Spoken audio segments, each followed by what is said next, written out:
time is now 7:01, and I'm reconvening to open session and calling to order the regular Board of Education meeting for Indian Prairie School District 204 on Monday, October 22nd, 2018. Jackie, can you call the roll, please? Mr. Karubas? Here. Mr. Razak? Here. Ms. Peel? Here. Mr. Rising? Here. Ms. Deming? Here. Ms. Donahue? Here. We do have a quorum. Susan, will you lead us in the pledge? Allegiance to the flag of the United States of America and to the republic for which it stands, one nation, under God, indivisible, with liberty and justice for all.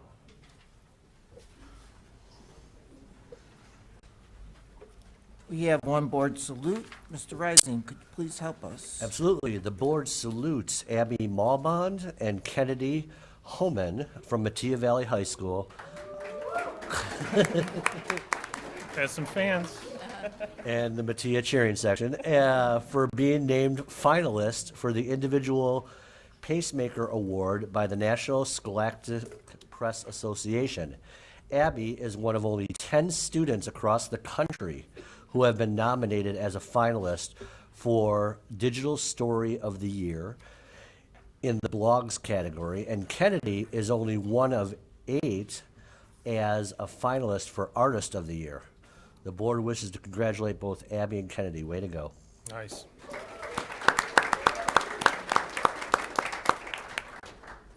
It's now time for our student representative report. It's from Neuqua Valley High School, and we have Arya and Nalluri to help us. Well, maybe not. Is Arya? No, doesn't. I do not see our student either. Maybe later. Okay.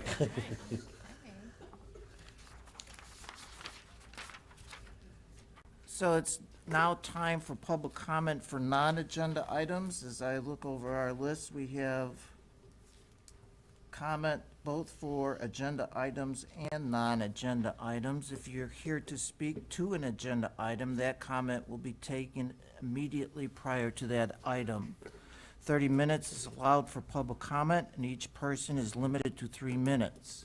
When addressing the board, we ask that you respect the confidentiality and safety of our students and school district personnel. We also ask that those addressing the board be cognizant that this is an open meeting and is available to all age groups. And as such, ask that you consider who the audience members are this evening and keep comments age appropriate. Public comment represents the voice and opinion of the speaker. There will be no feedback from board members during the meeting, but follow-up will be provided by an administrator as appropriate. We have one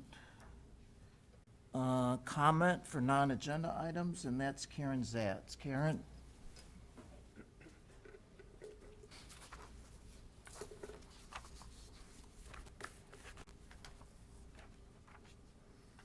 Welcome. Thank Hey, you. Karen. Hi, good evening. I'm Karen Zatz, and I come here tonight to raise with you the issue of classroom size, but it's not the typical class size issue. While our board members may be well aware of the need to reduce classroom sizes on average, I am deeply concerned that we do not have sufficient caps on middle and high school classroom sizes. As a parent, I'm personally alarmed at some gigantic classes that are occurring in the district. The district must immediately enact a policy to have a cap on classroom size at the middle and high school level. I think most parents in and outside our district would be shocked to realize the size of classrooms we are offering for instruction and the impact that these oversized classes have on students. For example, my daughter is a 6th grader in District 204. Her English Language Arts class has 38 students in it. Her Social Studies class has 38 students in it. Her Science class has 38 students in it. Her Math class has 39 students in it. We're not talking about one large class experience. All of her core classes have been supersized. These jumbo-sized classes aren't good for kids. There's no way that my child and her classmates are receiving the same kind of instruction as children who are in classes that are at or around 26 kids, the district average for middle school. Gigantic class sizes are also not fair to teachers. The workload is not fair. No one can instruct well with almost 40 kids in the room. While my child is lucky to have wonderful, caring, experienced teachers, no teacher can provide meaningful feedback and attention during a 53-minute class period with 39 kids. In order to handle classes this large, teachers have no choice but to implement unusual strategies to limit kids' questions and whether one even gets a chance to speak that day. Children cannot be engaged in all our new inquiry-based learning touted by the district if there's not an opportunity for comments. This is not the kind of education any parent expects in this district.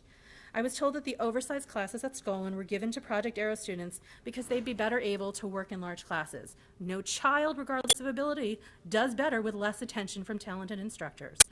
I was told that the number of children placed in Accelerated and Project Arrow Math caused this oversized class problem. If that's true, we need to restructure how teams are staffed and perhaps separate our math teaching.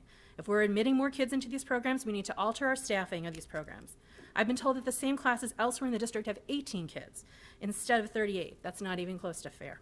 Personally, I was outraged to find from my principal that there was no plan to correct this oversized classroom for the entire year, largely because of the logistics of making new schedules.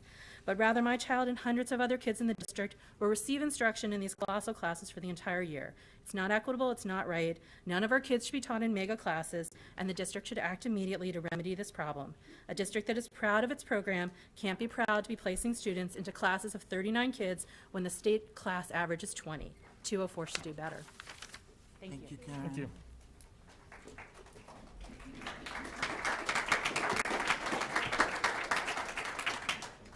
We are now moving to our consent agenda items and superintendent report. We always begin with the superintendent report. Dr. Sullivan. Wait, our high school student? Oh, he's here.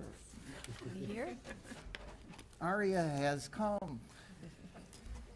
Please join us. Arya Nalluri from Neuqua Valley High School. Thank you, Arya. How was traffic? It was actually car trouble this time. The weather's gotten colder and the cars have gotten worse. Welcome. Thank you. Hello, my name is Arya Nalluri, and I'm your school board representative from Neuqua Valley. We have a lot to get through, so I'll jump right into it. In our first few months, we've made sure that each student is familiar with our safety procedures. As always, student safety is our #1 priority. Neuqua hosted curriculum nights for all grade levels and once again received glowing reviews from the parents that attended. Neuqua had its premiere for Wildcat Weekly, our Neuqua media-produced show, highlighting the work and accomplishments of our students, alongside What's Up Wildcats, our Tuesday show. For September 11th, Rho Kappa, Social Studies Honor Society, decorated the pavement in front of our schools to commemorate the tragedy that took place 17 years ago. We pumped up school spirit during homecoming week, with dress-up days, Neuqua Olympics, Neuqua Knows You Can Dance, our fall pep rally, and much more. Neuqua Wildcats won their homecoming game, all leading up to a gorgeous night on Saturday. This year's theme was Moroccan Nights. October 4th through 6th, we hosted the Children's Play, Stuart Little. On National Voter Registration Day, Neuqua hosted a registration drive and got the most registrations in District 204. On October 9th through October 16th, Neuqua hosted the Winter Accessory Drive and collected a lot of items for younger students in the district. I do not know the exact number, but I do know that as of today, we already beat last year's count, so doing pretty well. Thank you. The October 10th was our PSAT/NSMQT testing day for our juniors. About 300 juniors took the PSAT last year, and last year, at Neuqua, 28 National Merit semifinalists reached the national level. Great job, Wildcats. The next day, October 11th, Neuqua hosted its fall blood drive. I personally donated blood for the first time, and I will definitely donate again next year. Over the last 2 weeks, Neuqua's music department has hosted a plethora of wonderful performances by each department. On Sunday, October 14th, we had the Tom Schlegel 5K run in memoriam of a former Neuqua educator, Tom Schlegel. On Wednesday, October 17th, LMCs from Neuqua, Mattia, and Bonzi hosted a showing of the film The Hate You Give, and it was packed. Great to see representation from all three schools. Boys and girls golf each had a competitor qualify for the IHSA state tournaments after winning regional champs. Boys cross country won the DVC championship, and we're looking forward to a great appearance at sectionals. NV football will round off their season with a game against April 4th and North this past Friday. Girls tennis won their sectional championship 1 week after winning the DVC championship. Singles and doubles qualified for state. We're excited to welcome the Barbs from DeKalb High School to our DuPage Valley Conference. And that would be everything Nico's been up to lately. Thank you again, and as always, go Wildcats. Thank you.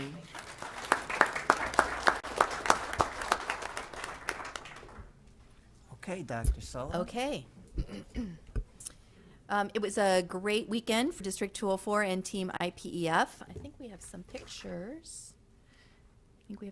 Coming. We had a total of 868 registered runners between the Kids Marathon and the Half Marathon and 5K.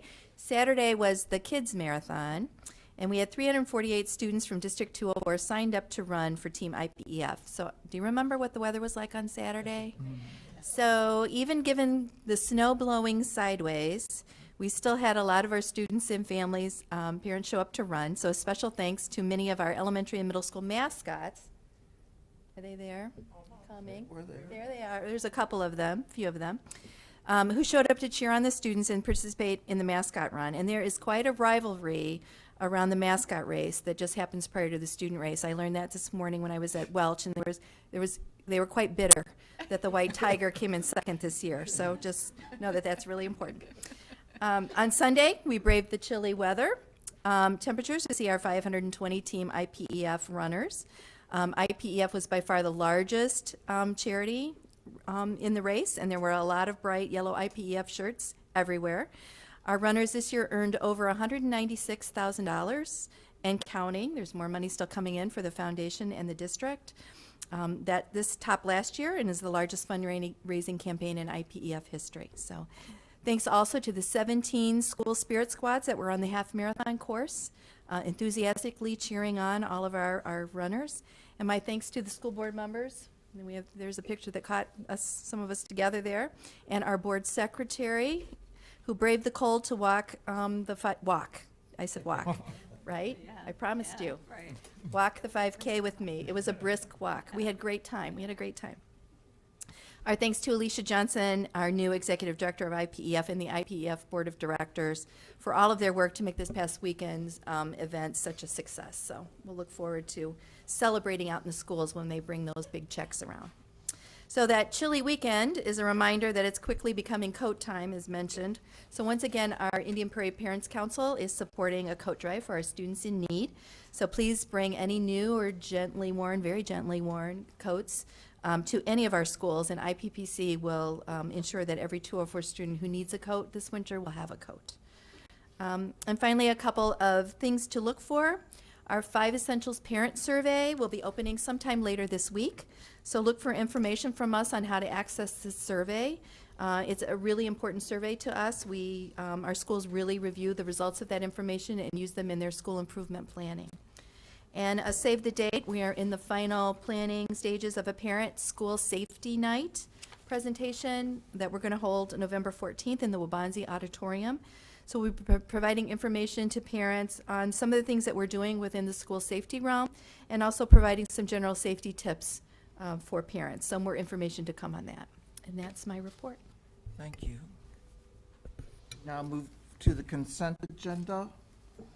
I need a motion that the Board of Education approve consent agenda items D through F.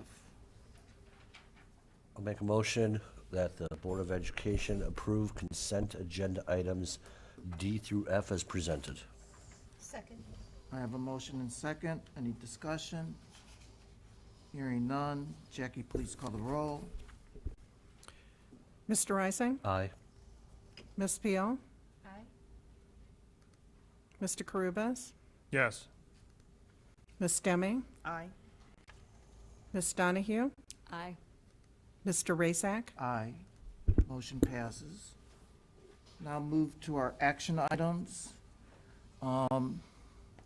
First, the consideration of and approval of a resolution approving a real estate purchase. I need a motion that the Board of Education approve the consideration and approval of resolution approving real estate purchase, 1250 Shore Road, Naperville. I'll make a motion that the Board of Education approve the consideration and approval of resolution approving real estate purchase 1250 Shore Road, Naperville as presented. Second. Mr. String. Good evening, board members. Last spring, the business office was tasked with the project of finding a more suitable space for the operations and maintenance department's offices and warehouse. To give you a little background, Wheatland Elementary School has been the location of the offices of the warehouse for operations and maintenance since 2007, when the students that were there at that particular time moved to the new Peterson Elementary School. Prior to that, the district leased space in the Quincy office warehouse development over by Route 59 and Route 34. We leased space for a number of years. Wheatland Elementary Schools served as a professional development location and a STEPS program location for the past decade, along with operations and maintenance.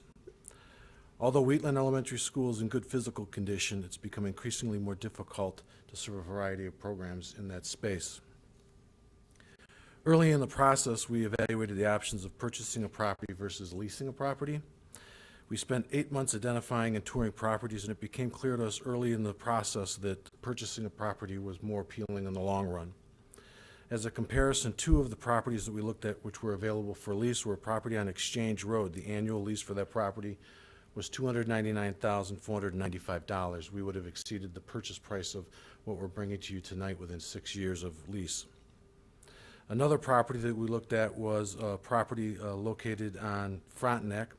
The annual lease price for that property was $357,055, and within 5 years, we would have exceeded the purchase price of what we're coming to you with tonight. So in the long run, it makes sense for the school district to look at purchasing a property versus leasing a property. A board resolution and contract approval is being presented to you tonight. The particulars of it include that the purchase of the 1250 Exchange Road, which is a 14,800 square foot single-story industrial building with approximately 4.55 acres. The purchase price is $1.8 million. Given your approval tonight, we'll start our due diligence period tomorrow, which will last 45 days. During that period, we will have our engineers, architects, and building evaluators look at the entire structure, as well as conduct soil borings. We're meeting with the city of Naperville so that if we decide at some point to expand the parking lot or add a fence to put down and secure diamond dry or mulch, that we'll have the availability to do that without concern. At the end of the 45-day due diligence period, we'll put down another $50,000 of earnest money, and the owner of the property will have 90 days to leave the property and surrender it to us. So if everything goes well, we should be able to take possession of the property by the end of February. With that, I'll let Todd talk to you a little bit about the comparisons between the two buildings. Thank you, Mr. Strang. As Jay indicated, the search began about 8 months ago. During the search, 2 things became clear to us. One, we weren't going to find an existing building that was going to satisfy all of our needs. And 2, there are not many of these buildings that are out there for sale on the market. We considered 9 different properties. Some closed before we could make an offer or fully evaluate the options. Others were unreasonably priced. We also explored the possibility of building our own building, but this was quickly rejected as it was well beyond our available funds. The 1250 Shore Road property is our best solution and is better than our current situation at Wheatland. While the total square footage may be slightly smaller than the space that we're currently using, the space is actually more usable for our needs. The warehouse is larger. It has appropriate work areas for a maintenance staff to repair equipment. At Wheatland, we're doing this in carpeted areas, which are classrooms or hallways. Imagine working on equipment in your own living room where you don't have the proper power or electric or lighting. This property also has gives us room to expand that would allow us in the future to construct a metal pole building for large equipment maintenance. This is something that we currently don't have at Wheatland, and it would greatly improve and expand our maintenance program. As Jay indicated, pending your approval with the purchase contract, our due diligence period begins. Tomorrow we're set to meet with the city, and on October 31st, we have our team of mechanical, electrical, and building envelope engineers ready to inspect the building. So pending the successful due diligence reports from those engineers, we would then move forward with closing on the building and property. So with that, I'll turn it back over to Jay. As Todd mentioned, the due diligence period will begin tomorrow. We're also working with the superintendent's cabinet, administrators, and staff to evaluate repurposing Wheatland Elementary School so that we can support our students' needs and the academic needs of the school district. At this time, the administration recommends that the Board of Education approve the purchase of 1250 Shore Road, Naperville, to be used as an operations and maintenance facility with a purchase price of $1,800,000, and we'd be happy to take questions. Questions, comments? Two quick questions. So just for public knowledge, this is just more or less of a continuation of what we talked about a year ago when we talked about what we're going to do with the Wheatland property and the Indian Plains High School property. We've kind of made the decision that Wheatland could be potentially used, and that's why we're moving the maintenance and the office that I believe our food service company has out of that building. Is that correct? That is correct. It was those conversations that we had about a year ago that created the need or the request for us to start looking for a property that we could possibly lease or purchase, and to evaluate the pros and cons of each of those, and that would free up existing schools for other use. Okay. And then the $1.8 million, that's money that we have available to use to purchase this in our operations and maintenance, and I just want to make clear that this is additional revenue that we recognize this year, and we're not cutting any project that we had planned short or anything like that. This That's is a money great that's question, Mr. Rising. This money is money that's made available from property that we sold. We sold a 25-acre parcel to MI Homes, and we sold an 11-acre parcel to the City of Naperville Park District, and that money is what's available for this purchase. Okay, thanks. Others? Mr. Karubas? And we do not need to go to referendum to approve this resolution. That is correct. And the reason is because we're not putting a school, we're not putting students in a school, we're putting a building for operations maintenance. That is correct. Thank you. So,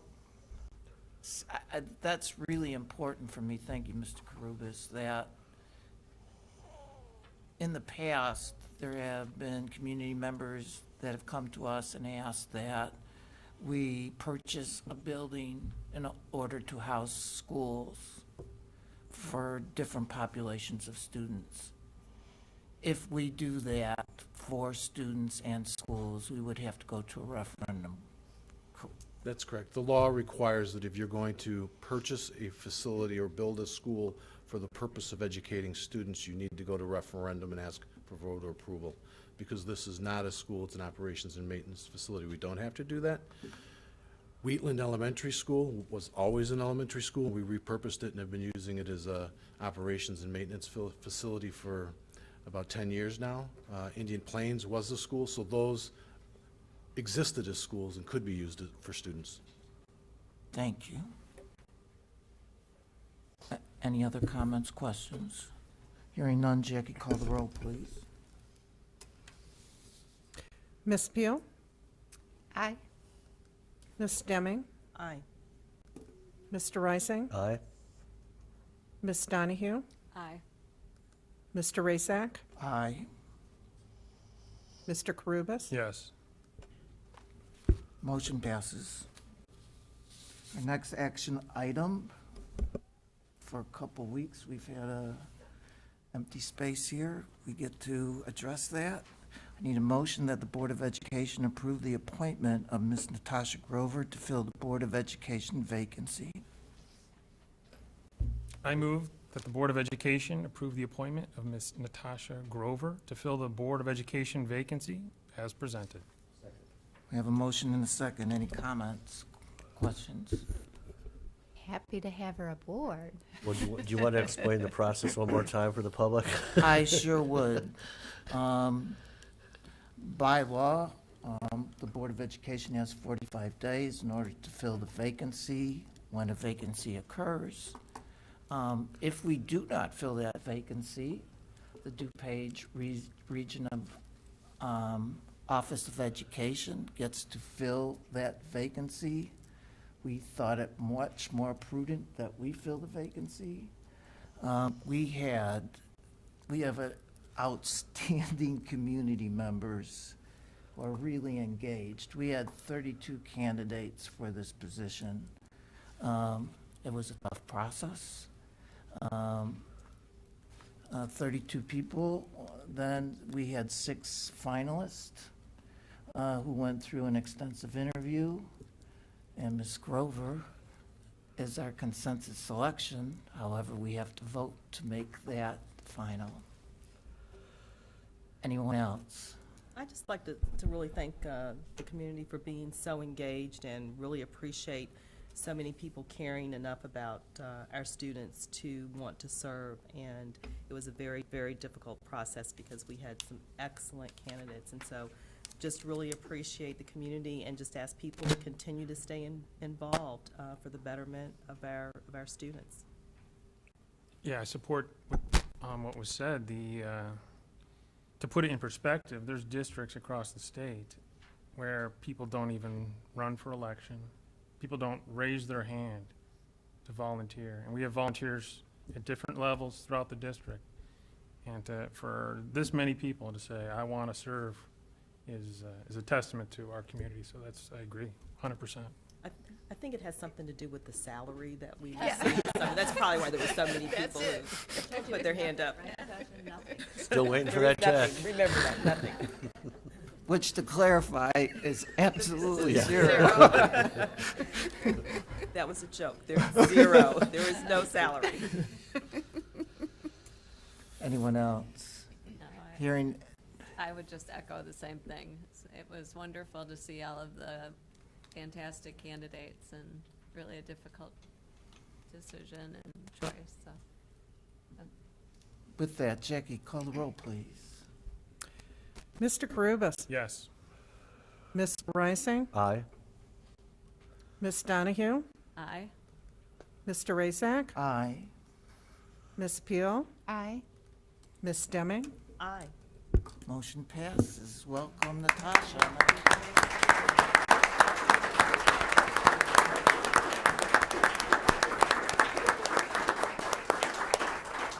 Let me swear her in. Let me swear her in. Hold on.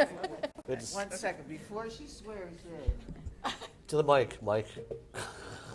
why don't you introduce your family?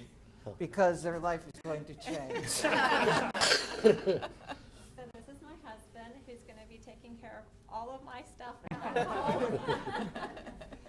That's my son, he's a junior at Nequot, and my daughter is a 4th grader at Wells. And now, before she is seated, we have to swear Natasha in. Yeah, so Should I have we to give all? you the oath. All right. So, and I'll try not to say it so fast that you don't remember what to repeat. So, are you ready?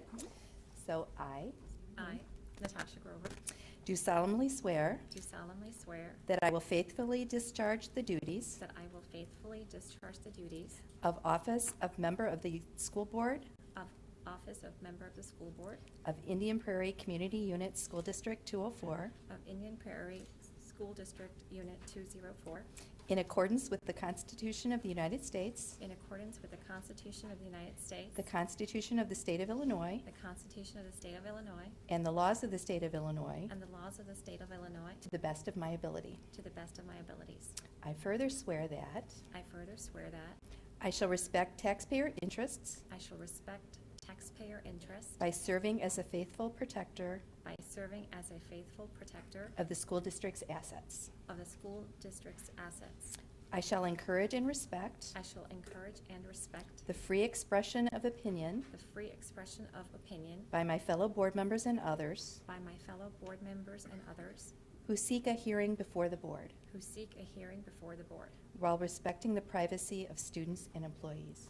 while respecting the privacy of students and employees. I shall recognize that a board member I shall recognize that a board member has no legal authority as an individual, has no legal authority as an individual, and that decisions can be made and that decisions can be made only by a majority vote only by a majority vote at a public board meeting. at a public board meeting. And I shall abide And I shall abide by majority decisions of the board by majority decisions of the board while retaining the right to seek changes while the right to seek changes in such decisions in such decisions through ethical and constructive channels. through ethical and constructive channels. Congratulations. Thank you.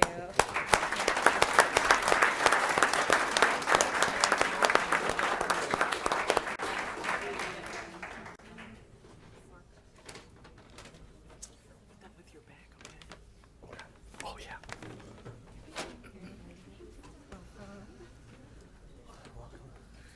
It always amazes me that our oath of office is 10 times as long as that of the President of the United States.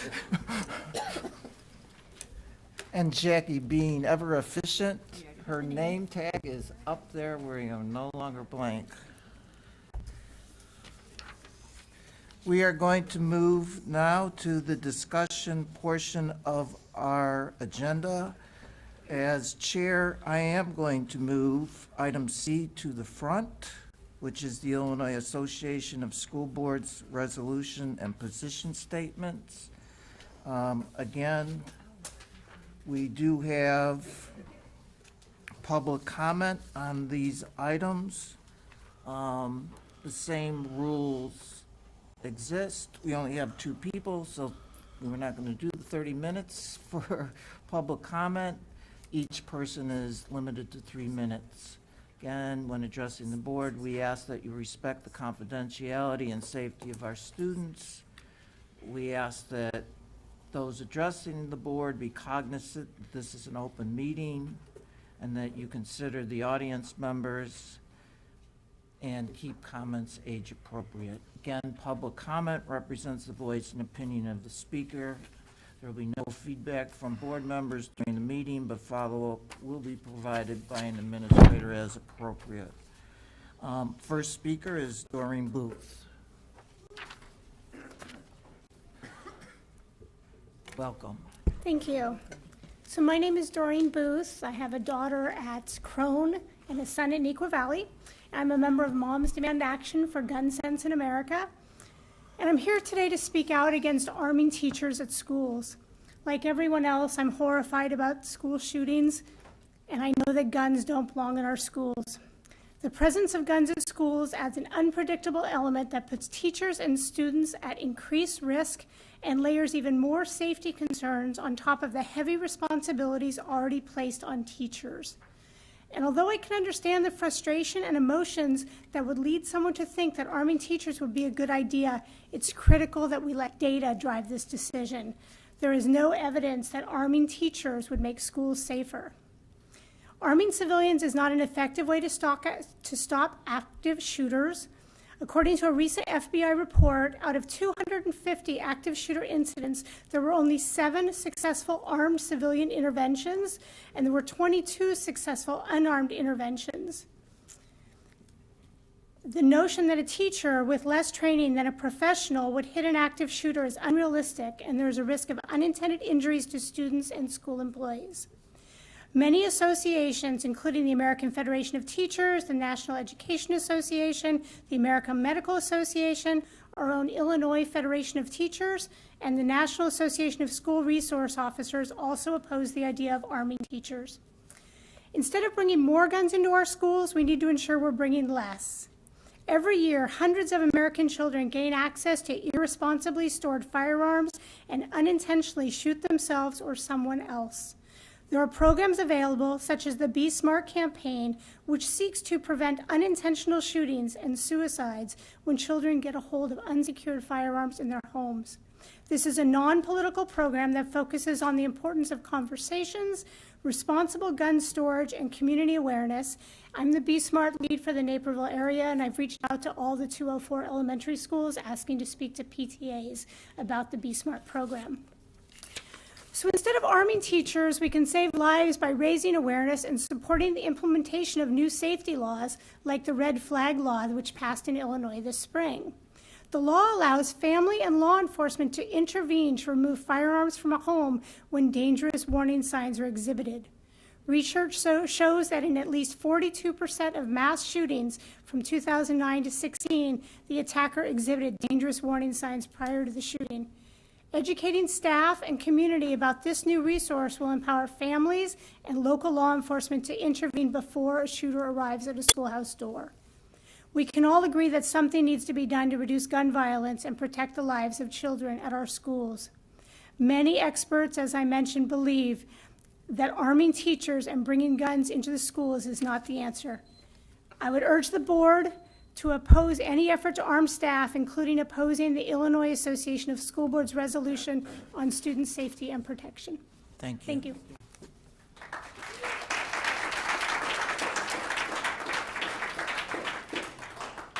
And next speaker is Leah, and it's either Keen or Renee. Oh, okay.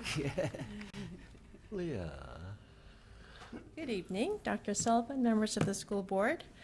My name is Leah Keene, and I'm the mother of two Nequist High School graduates, but I'm here tonight to speak on behalf of the League of Women Voters of Naperville and to state that we support the proposed amendment to the IASB belief statement in favor of student voter registration.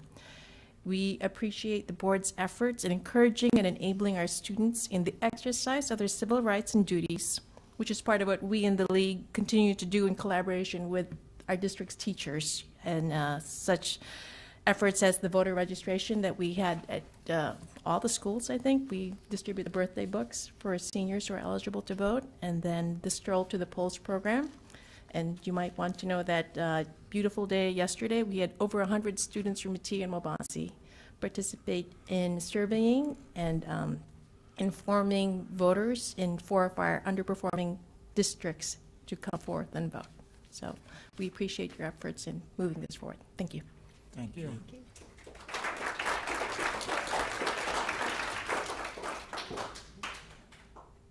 So now it's time for us to have discussion if we choose. For everyone's information, the board will vote on these belief statements, resolutions on November 12th. Mr. Mark Rising is our delegate to the IASB convention and delegate assembly. He shared with us, and I'm sure they're available to everyone, IASB resolutions and committee reports. On November 12th, we'll be either supporting or opposing resolutions for student safety and protection. Several people have written me over the course, and the board, over the course of the last several weeks, and I've been trying to provide clarification. And there actually were 3 resolutions for student safety and protection, which included arming teachers if a board chose to do so. IASB opposed resolution 1 and 3, but supported resolution 2. The other resolutions were energy savings funding and borrowing, a position statement on charter school funding, a new belief statement, which was put in by District 204 in terms of local authority and safety practices, especially during lockdown drills or shooter in place, the district would have choice. And amended beliefs was a mental health service one, and another one that Leah just referred to about student voter registration and civic responsibility that was put in by District 204. So those will be the 8 resolutions that on November 12th will either support or oppose. I guess I'm going to turn it over to Mark now, and maybe lead the discussion if there's any. Yeah, and just for some clarification and understanding, as a Board of Education in the state of Illinois, we are represented by, I guess what you could call our professional organization, which is the Illinois Association of School Boards. Every single year, there is a conference in November in Chicago, or wherever they decide to have it, Chicago this year.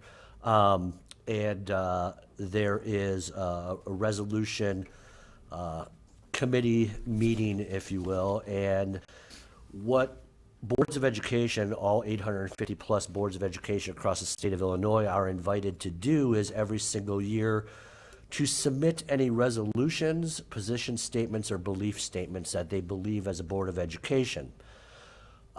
Those submitted resolutions or belief statements are then given to the Illinois Association of School Boards, and a representative from every single of the 21 districts in Illinois has a person that looks over those resolutions.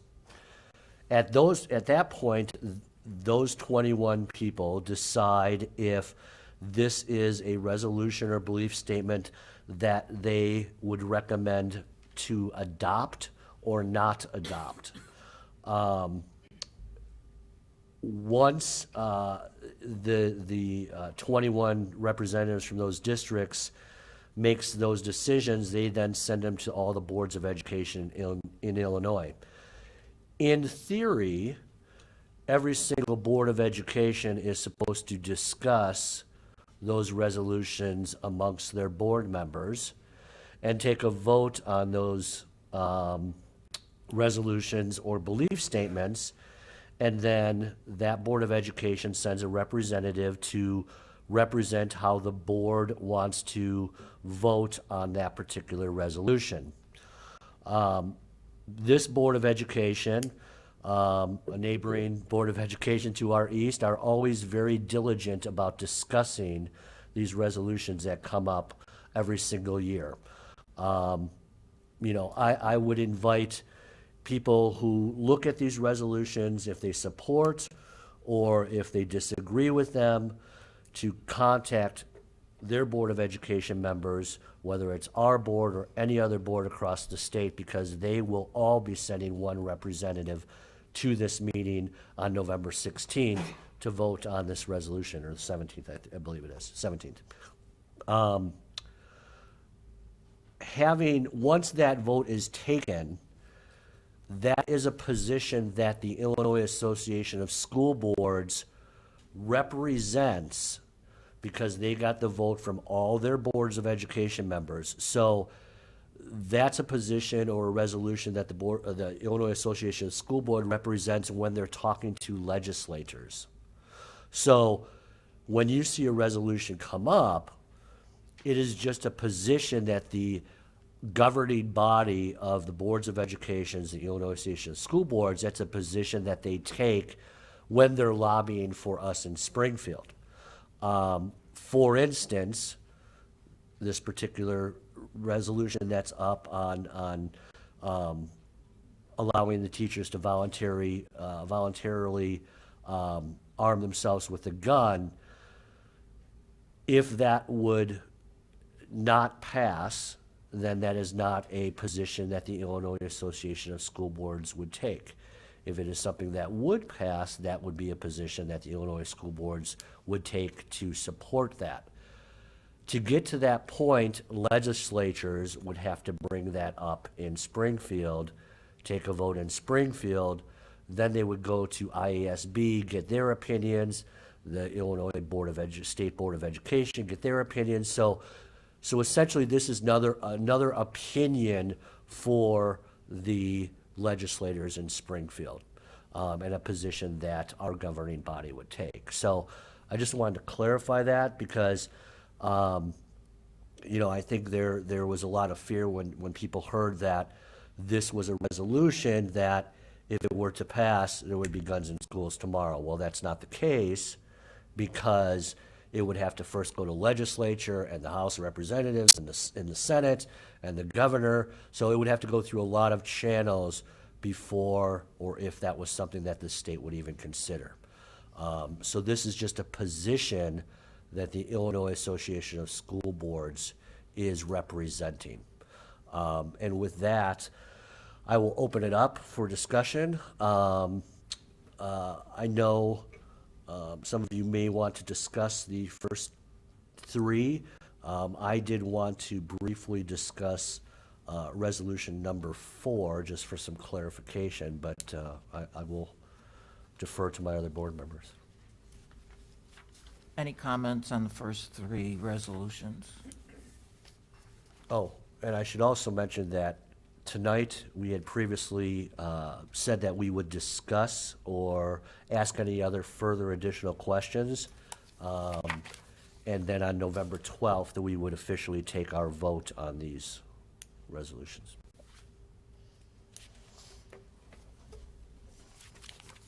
I guess I don't hear any at this time. No, yeah, I want to Okay, say go something on. about this. I was surprised. There's a lot I want to say. I'm trying to get it concise in my head, but Justin and I were at the committee when they were discussing these resolutions, and it really did come down to what do a lot of the rural districts do to provide safety for their students, because the response time can be very lengthy for some of for some schools in the rural areas in Illinois. Which is an understandable issue. But where I know I have come down on that is too often our schools are being told to take on the role of other agencies that are there for the community. And I think this is one line where we really need to draw a line of saying, no, we are not there to arm our teachers and protect our students in that way.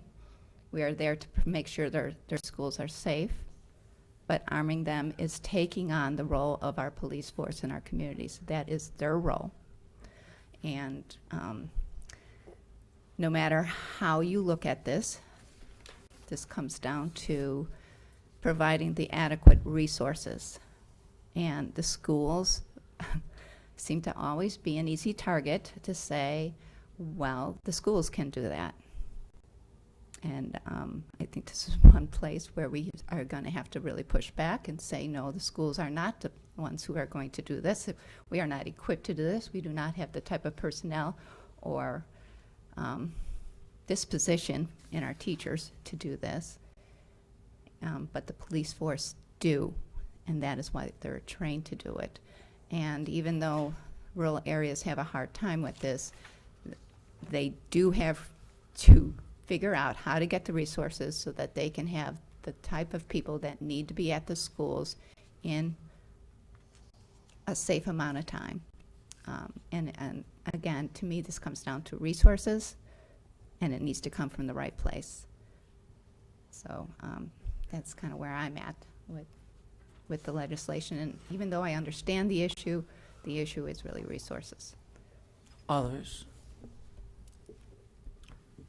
Well, I agree with what Kathy said. I think it's inappropriate to ask the teachers to take on this responsibility, that there's other ways to deal with it, and maybe not pleasant, but certainly asking the teachers to fulfill that role is something that they aren't, that's not their position in the school.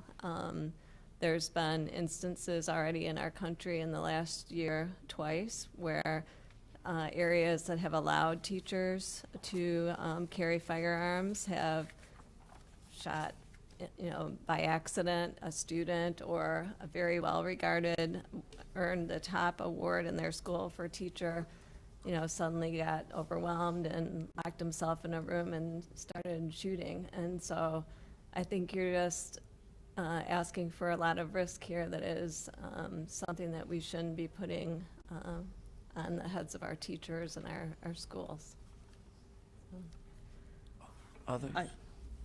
I agree with what Kathy said. I think I do understand from a rural standpoint, rural areas, that it's very difficult or can be very difficult. I know response times can be challenging, but I don't think that we need to be asking our teachers to take on another additional act of responsibility, one that is so emotionally charged, and especially, I think that just puts them in an extremely difficult and precarious situation, which puts everyone in a difficult situation. I feel for rural districts downstate. I just think that resource-wise, they should turn to a way to find out, a way to supplement their buildings in order to provide the proper resources they need to handle ensuring that their schools are as safe as possible. I don't agree at all that we should be approving to put our teachers with the responsibility of arms in their hands in our schools. So I'll just say, obviously I'm going to represent the majority of this board, but I can absolutely see all sides of this argument and understand them, and truly understand them, that, it's a tough argument to combat when people say to you, well, if you care about our kids, you'll be able to make sure that they're protected with guns, because so are politicians and government buildings and everything else. I also have a great appreciation that individual boards of education should be able to make decisions that are right for their areas. But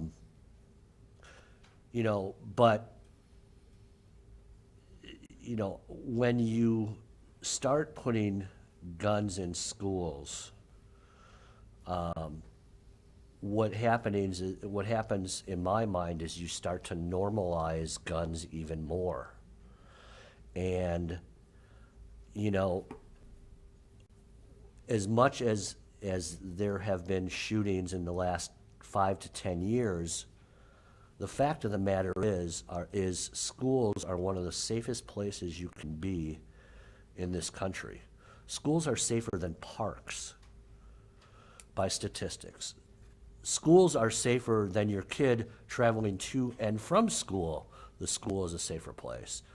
And actually, schools are safer than people's homes as far as gun violence goes. To me, when I look at this resolution number 2, I appreciate that this board wanted to put in place training as far as it goes to the severity of law enforcement officers' Safety Act training and gun training. But to me, it doesn't go far enough. To me, if a teacher is going to volunteer to be one of these teachers that has a gun, or a staff member or administrator, it can be any of those, to me, that person should have a mental evaluation every single year. Because that teacher could be under severe distress or have things going on in their lives. There should be rules around how this gun is going to be shown or not shown, or carried or not carried. Is it going to be in a safe? Is it going to be strapped to a teacher on a holster? I mean, there's a lot of questions that need to be answered here. Now, maybe that isn't our position to determine that as a Board of Education and as our Illinois Association of School Boards position to take, because that's more of a lawmaking decision that legislators take. But there's too great of a risk here and not enough precautions put in place in this resolution as I read it currently. And while I appreciate boards of education making their own decisions, you know, the fact of the matter goes back to what Kathy mentioned. It is truly a resource issue. And if, in my opinion, if the state of Illinois were to even to consider something like this, they should be first looking at getting school districts, since I will get on my soapbox and say Illinois is the worst funded state for public education in the country, that they should first look at giving school districts money to employ a resource officer before they start arming teachers with guns. Or get school districts the needed resources they need for mental health before they start issuing guns to teachers. So in my opinion, there's a lot of things that the state of Illinois could be doing before it gets to the point of arming teachers. But again, I see all sides of the issues, and we'll take our vote on November 12th. So that's my opinion. Mr. Carubus? Kathy was a little generous in relaying how she felt at the resolution committee. When we got up to advocate for our resolutions immediately following the people that were proponents of these resolutions, and she sat down and started arguing against their resolution. I had to pull her back and say, no, let's focus here. So I think we know where Kathy stands. I don't support arming our teachers. Our community doesn't need it. I was elected to represent our community. I don't think any of us are discussing that as a possibility. We're talking about a resolution, I think, that deals with local control. That is one of the things that the association is a proponent of. There's 13 districts that support this resolution. One, if you add up all the student populations of those 13 districts, that's 12,000 about. One of these school districts has a population of 215 students. One of the school districts is located in Gallatin County with a county population of 6,000 approximately. One of these school districts has a budget of $3 million. According to the district rationale for these resolutions, many of the schools don't have the resources to hire a student resource officer.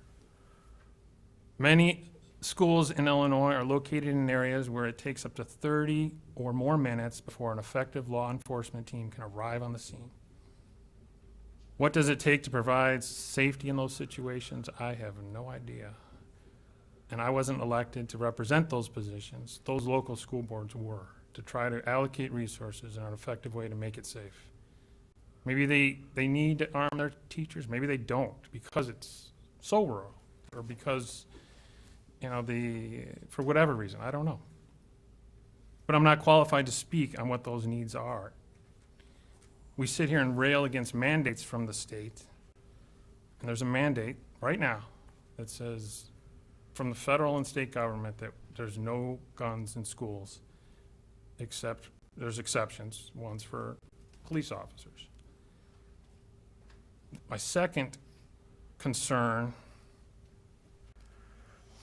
is us spending our political capital in opposing this resolution. So if you think about it down the road, the IASB, each school district is represented equally in the association. All 850 plus school districts have one vote, regardless of their student population.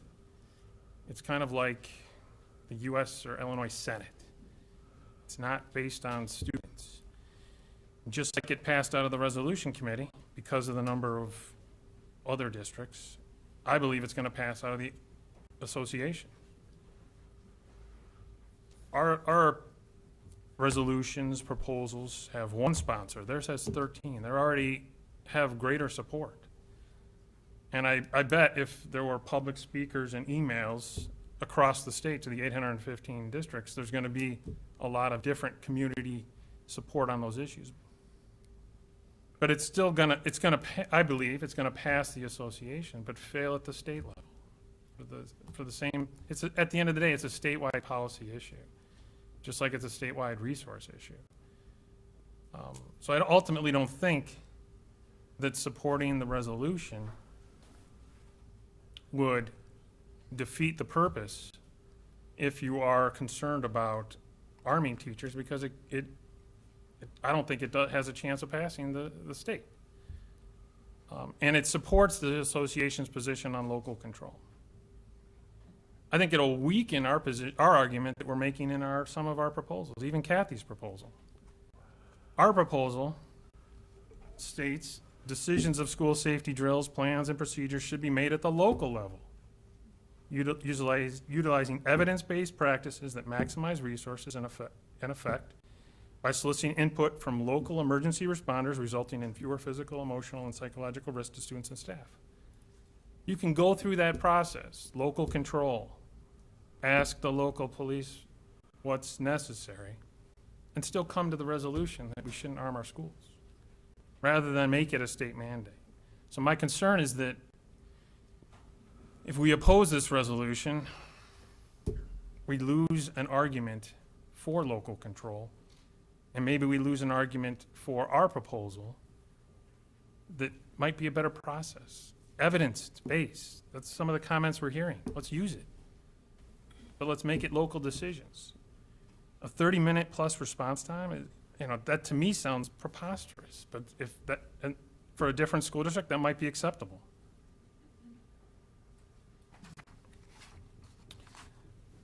Some of the emails pointed to a guide for developing high-quality school emergency operation plans.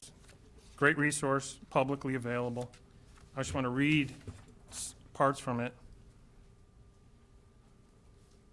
We received a number of emails that the public didn't have the benefit of enjoying. So from this guide, which is produced by a number of federal agencies, to be clear, confronting an active shooter should never be a requirement in any school employee's job description. How each staff member chooses to respond if directly confronted by an active shooter is up to him or her. Further, the possibility of an active shooter situation is not justification for the presence of firearms on campus in the hands of any personnel other than law enforcement officers. Goes on to state, if neither running nor hiding is a safe option, as a last resort, when confronted by the shooter, adults in the immediate area should consider trying to disrupt or incapacitate the shooter by using aggressive force and items in their environment, such as fire extinguishers and chairs. The assessment also has to be strategic. If the school is in an isolated region of a county and the response times for law enforcement officers or fire officials or EMS are lengthy, that may alter the calculus of the assessment. If response time is lengthy, other security members may need to be enacted to compensate for the lengthy response times. Despite prompt law enforcement officers' responses, most shooting incidents were stopped by means other than law enforcement intervention. So I present that as some pertinent quotes without, just like you said, arguments can go either ways on that. I think there's a lot of good data out there. I still push that local control is better, and I think I would trust in local school boards knowing what the local community wants rather than what I've learned sitting here, my trust in Springfield. That's it. Welcome, Natasha. An easy first issue, huh? Yeah. Well, so when I read the proposal, and I read it in conjunction to our proposal regarding the safety drills, and it talks about us the local districts should conduct the safety drills. And so when I read this proposal, it was giving the local school boards the authority. So on one hand, I'm thinking we want the local school board to make our decision for safety drills, yet we are not allowing that school board to make a decision.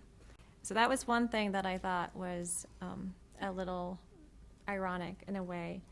But at the same time, I don't want teachers, reading the proposal, I don't think I agree with Mark that some things are lacking. For example, it didn't talk about the mental health training, which I think is necessary.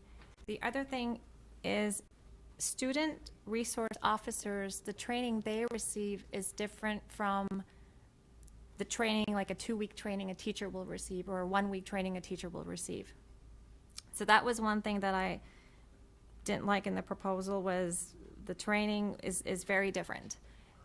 Teachers are there to teach. That's why they're there primarily. So they're not thinking at the time, if something does happen, where is the teacher? Is it going to happen in that teacher's classroom, or is the teacher going to be somewhere else? And that's another thing. How many teachers are you going to arm? And how often is the training going to be? The proposal didn't talk about that either. So for me, I'm with Mark on this. I don't know which way to go.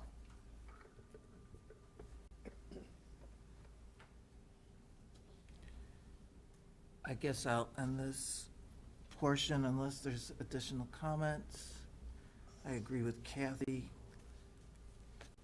that it's clearly a resource. To me, it is a resource question. If we truly want to do this, there's better ways of doing this than arming teachers. Resources can be made available. If this is truly what a community or what a state wants to do. For me, it's a policy conundrum, really, because things can go both ways. However, for me, arming teachers is a policy avenue I don't want to go down.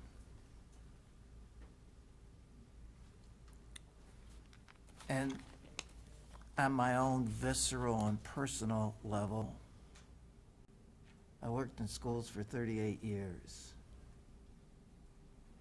It's a hard job. It's a hard job having 25 to 38 students in the classroom. It's a hard job to be a principal. It's a hard job to be a social worker. And clearly, I don't want to add an additional responsibility to an already difficult job. I don't know how you do both. How you give your all for both. And I guess that's where I stand at this point. Vote is November 12th on those, on all of them. We still have more to go. Anything else on those three? Thanks. Mark, you wanted to say something to clarify the energy savings, funding, and borrowing? Yeah, just some clarification on this one, because actually Susan had some really good questions, and I don't know if you wanted to share them with the board, Susan, but you know, this is a little out of the norm for something that school boards are used to. And I'll just synopsis if you can't remember.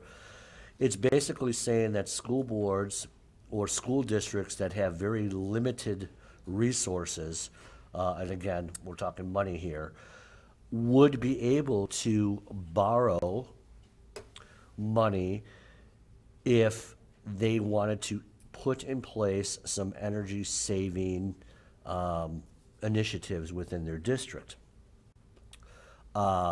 Currently, anytime a school district wants to borrow money, they have to get approval from the taxpayers. It has to be a referendum. It has to be on a ballot. This is a little different because it's saying that you know, if they have a consultant come in that truly says that, yes, the district will be saving money, that the district can then go out and borrow money to implement those things where they may not have those financial resources otherwise to do so. So I questioned Terry on the discussion, Terry, who's our DuPage representative at the Resolutions Committee meeting. I questioned him a little bit more about this.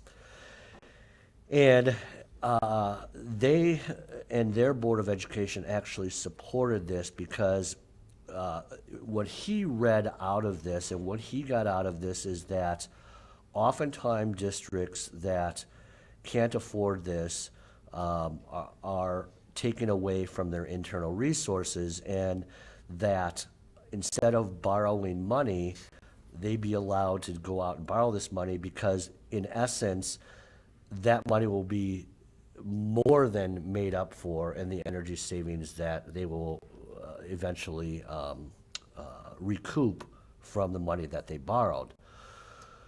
When I questioned him about, okay, who makes the decision what is energy savings, and why isn't there a cap on how much these districts can borrow? Because essentially it leaves it wide open, right? I mean, we could say we wanted air conditioning and call that energy savings, you know. And Terry said no, that there's specific wording in here that it has to be an energy consultant, and that Terry reminded me it's just a position that we're taking. He's like, remember, legislators will set the ramifications around that. Chances are, he said, that an energy consultant will have to submit a report to the State Board of Education for that Board of Education to actually get approval to borrow money. And then legislators, if this ever was allowed from legislation, would probably set a cap on school districts of how much they're allowed to borrow based on what their annual budget is.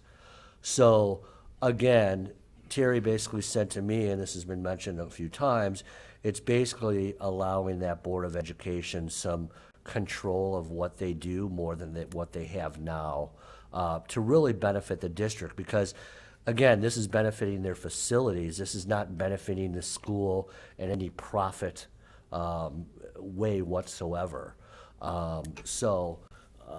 You know, Terry felt that it was a very good thing for school boards to be able to do this, as long as there were some boundaries around it, which will be determined by a state legislator if it ever gets to that point.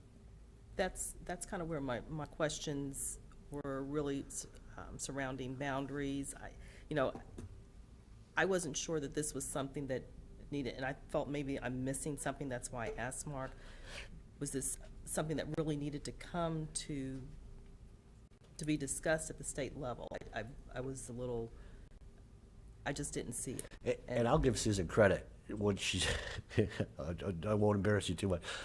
What she said is, hey, I trust our board to make smart decisions financially. I don't know if I trust other boards to make smart decisions financially and go and borrow money, which was a great point. I mean, because that's why we have to ask the public to borrow money, you know, for their approval. But I think if there's boundaries around it, you know.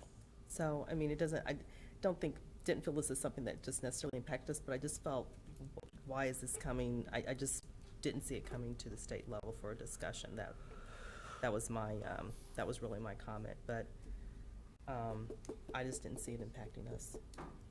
Yeah, and this actually came from West Chicago area, this school district, and you know, their resources are pretty limited, and you know. I figured that Justin might be able to clarify a little bit. I didn't focus on the borrowing, I focused on the or otherwise obtain money. That sounds like an awesome way to get money. Well, no, I looked at that, no, I'm serious, that's kind of where I looked at, and I'm just. Like, where does that come from? I just didn't understand it.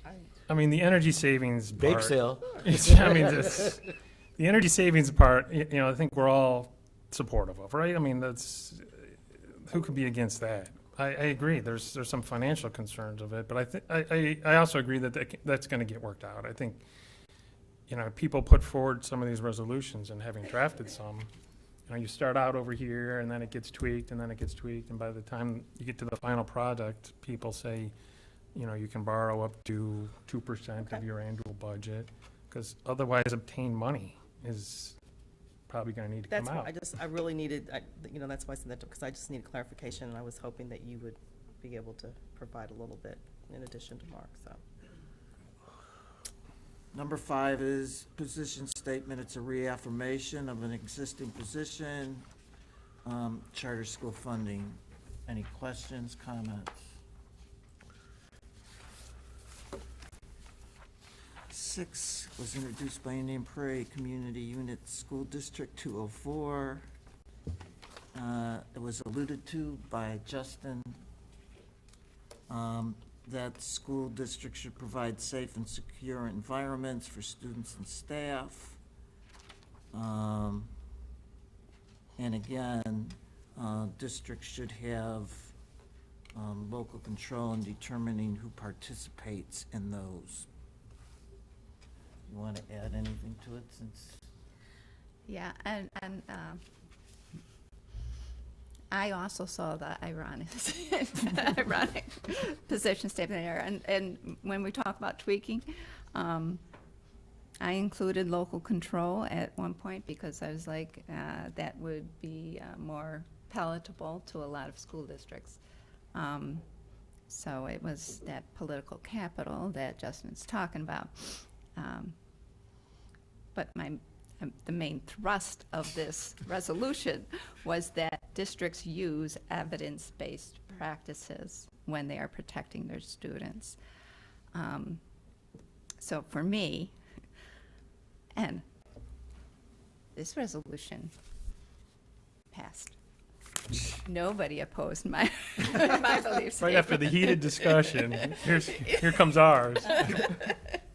And my 50-page research behind it. So they didn't. This was a non-controversial resolution, but I do think when you look at my intent, it kind of flies in the face of using non-evidence-based practices to protect schools. So I just wanted to make that point that was the main thrust, that schools should be using evidence-based practices. And regarded safety drills, obviously, 'cause that's where I was starting with that. I think we should support it. Any other questions? Since we support it, to put it to get it to this point, that would be Yeah. a good idea. Any other questions? See, with a comments? mandate that evidence-based procedures, practices be used. There's 2 amended belief statements also, one with mental health services. IASB already has a belief statement in order to provide safe and secure environments for all students. Which is kind of ironic. Yes, school board members, this whole thing is ironic. School board members and staff should try to protect students from the effects of bullying, discrimination, and violence, and offer appropriate instruction to improve intergroup relations. What was added with this one is that the association urges the state of Illinois and Congress, U.S. Congress, to invest in and support comprehensive, coordinated, and collaborative mental health resources to address mental health issues in schools. So that's the major thrust of that. Any discussion? I just think it's funny that it's on there along with the second resolution, that, we're talking about guns and we're talking about mental health, and yeah, well. All in the I'll same I'll delegate I'll- assembly, it should be interesting. I'll leave it at that. Yeah, it's gonna be a fun one, that's for sure. I'm gonna bring some popcorn. And the last one is also submitted by Indian Prairie 204. It's in terms of civic responsibility. what 204 added to it is that the association believes in the value of student nonpartisan civic responsibility, including the importance of student voter registration. Ms. Donnie, you Well, helped draft that, and then Yeah. perhaps you want to comment? Well, and I will say, I was sitting here thinking about this, that this is my ironic part. So I don't think mandates are always a bad thing. And in the state of Illinois, in the past couple of years, we finally mandated a civics class to our students, which wasn't being offered in all cases prior to that mandate. And I think that's a fundamental part of the responsibility of the public school system, is to have children understand the importance of the government, the structure of the government, and participation in government. So my belief statement that got it added on here really is, if you go back to the root of it, on top of a mandate that was given to the state on civics training. So. Other comments? I think we can move on. Voting is November 12th. We now move to a discussion of the 2018. Oh, National Science. Oh, yes, the National Science Foundation grant, sorry. They're up there, computational thinking and computer science pathways.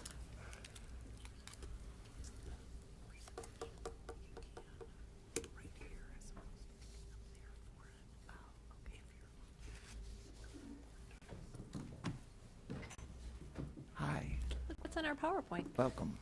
Oh, well, you know what that. Good piece of it.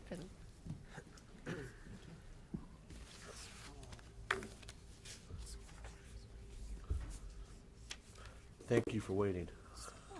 Thanks for having us this evening. We are very excited to be here tonight to talk with you about our new K-12 computational thinking / computer science pathway grant. With me tonight is Brian Giovannetti, who is our Director of Elective Curriculum. So tonight we are excited to share with you the news that we actually did receive the grant in partnership with Digital Promise. This presentation tonight connects with Board Policy 640, which talks about curriculum development.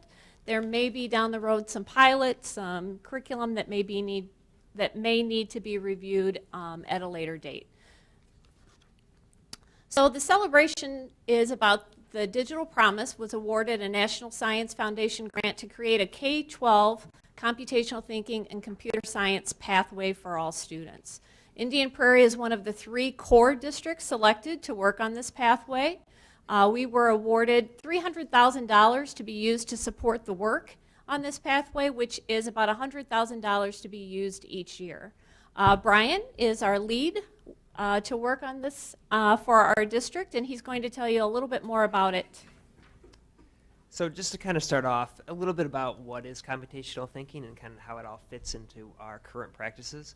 If you think of computational thinking, or CT for short, think of it as a problem-solving process that a lot of disciplines can use. Think of it as a big circle, and then kind of in a smaller circle that overlaps with that are all of our academic disciplines, including computer science. So that computer science is that academic discipline that is going to use computational thinking as a part of it.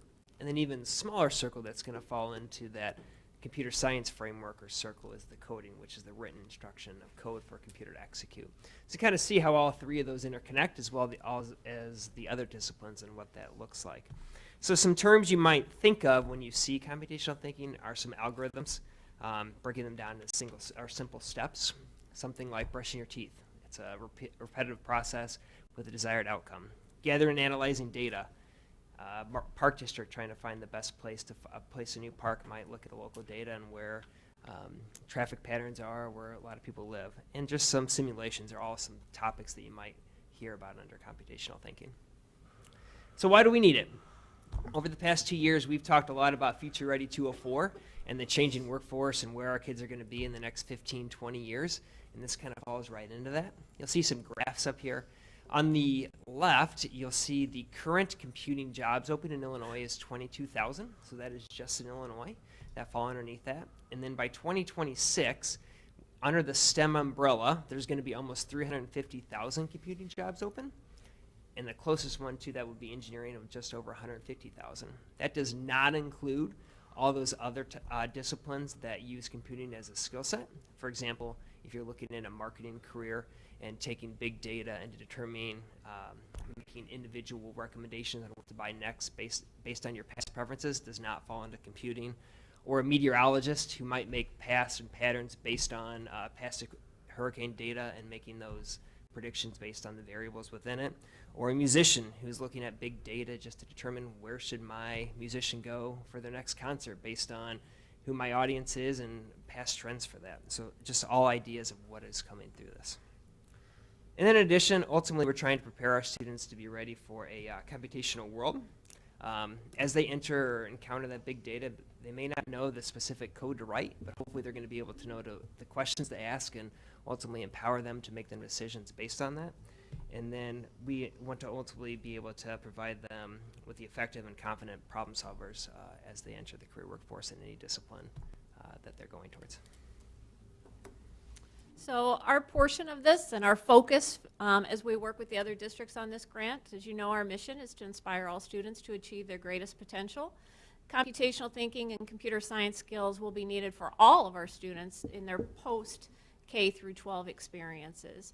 So our focus will be to work starting at the elementary level and working with our Title I schools as our pilots to really start by looking at a shared vision and create some common language. Just as Brian explained computational thinking tonight, we need to develop a common language about that. Some people interconnect it with design thinking, with computer science and things like that. So we need to clearly define what computational thinking is, work on professional development, what are our curricular connections, because just as the workforce has computational thinking embedded in that, we want to embed it within our current curriculum and make connections for students as they move forward. And then look at collaboration with industry. So what are the jobs that are in the area? How can they help support us in this endeavor? And what are some of the skill sets that they need from our students moving forward? As we said before, this is just beginning. Brian was just at a meeting last week to get it kicked off, so we will have more information as we move forward, and we'll keep you updated on progress. So please stay tuned. Questions, comments? Will you share who the other two districts are? Just so Sure. they know? One is in Talladega, Alabama, and the other one is Iowa City Public Schools. So I'm assuming, because I was looking at Digital Promise's website on computational thinking, I'm sure you guys are going to look at all areas. Because they were even like talking about music and, Oh, absolutely. you know, I mean, across the board, this computational thinking, how it really can benefit. So, okay. Absolutely. Good. Awesome. I would just say many congratulations. I think it's absolutely wonderful that we got on this grant, and I really believe in the vision that, you know, you're using it to achieve for our students. So thank you so much for pursuing that. So you applied for and received a grant that is not funded by local real estate taxes, right? That is correct. Good job. Can we also go after the MacArthur Foundation? Because they funded a large part of that Digital Promise grant too, so maybe they can give us some additional money. Often in making grant applications and receiving them, there's accounting and reporting burdens. Does this one carry steep accounting and reporting burdens? So that's going to be a collaborative effort between our school district and Digital Promise. There are some researchers on the Digital Promise side that will help with some of that, and then we'll do our side as well, components to it. Two questions. So will there, from Digital Promise, will there be personnel who reside in the district for a bit or coming into the district as we kick off and are moving forward? They're going to do some site visits along the way, just to come see who we are and what we're all about. They're going to be visiting the three districts, and the three districts are going to collaborate together and hopefully kind of visit each other as well to see some great practices that are going on throughout the nation. And just a comment, just to echo the congratulations, because I know that we are looking at trying to do some partnerships with local businesses in the area, and the ability to show that we are very serious about providing our students with opportunities that were very forward-thinking should be very attractive as we seek to forge partnerships with local businesses. They should be very impressed with those types of opportunities that we're trying to provide our students. So It'll be very helpful. Is there any way of, that the grant would be extended beyond the 3 years then? Or is there any talk about that, or is that's for sure? I think it's a pretty defined timeline that Digital Promise has to answer to NSF, but they have to follow that 3-year timeline. Our work will continue way after that. In fact, Well, I hope it today won't when just Brian drop. and I met, he was talking about a 5-year plan. So we have the 3 years to work to complete this project, but obviously the work that we'll need to do as a district will continue way past that. So this is a nice way to get started, to help create a pathway, but we'll continue to do professional learning for our teachers, work with our students, and find different ways to embed it and to continue to up the game so that our students are prepared. So, Karen, Dr. Sullivan sent us something from Educational Week in regards to this initiative. 2 things. One is makes a whole lot of sense. I like what it says. It says there are a lot of computational thinking resources that teachers can choose from, but that raises a lot of questions about what to use and why districts have done a lot of experimentation, but now we need to figure out what we can do consistently. So I think that's like a great thing to check out, and perhaps we can get those resources in line. So I applaud that effort.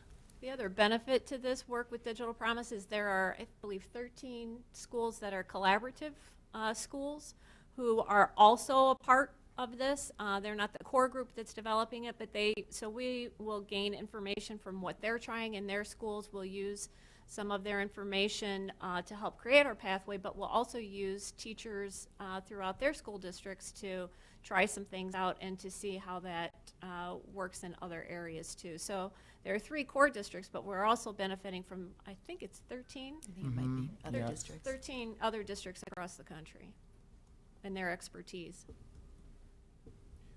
The next sentence intrigues me, and I'm pleased with this. And it says, the project will focus on 3 core districts, each having its own goals to solve an equity problem.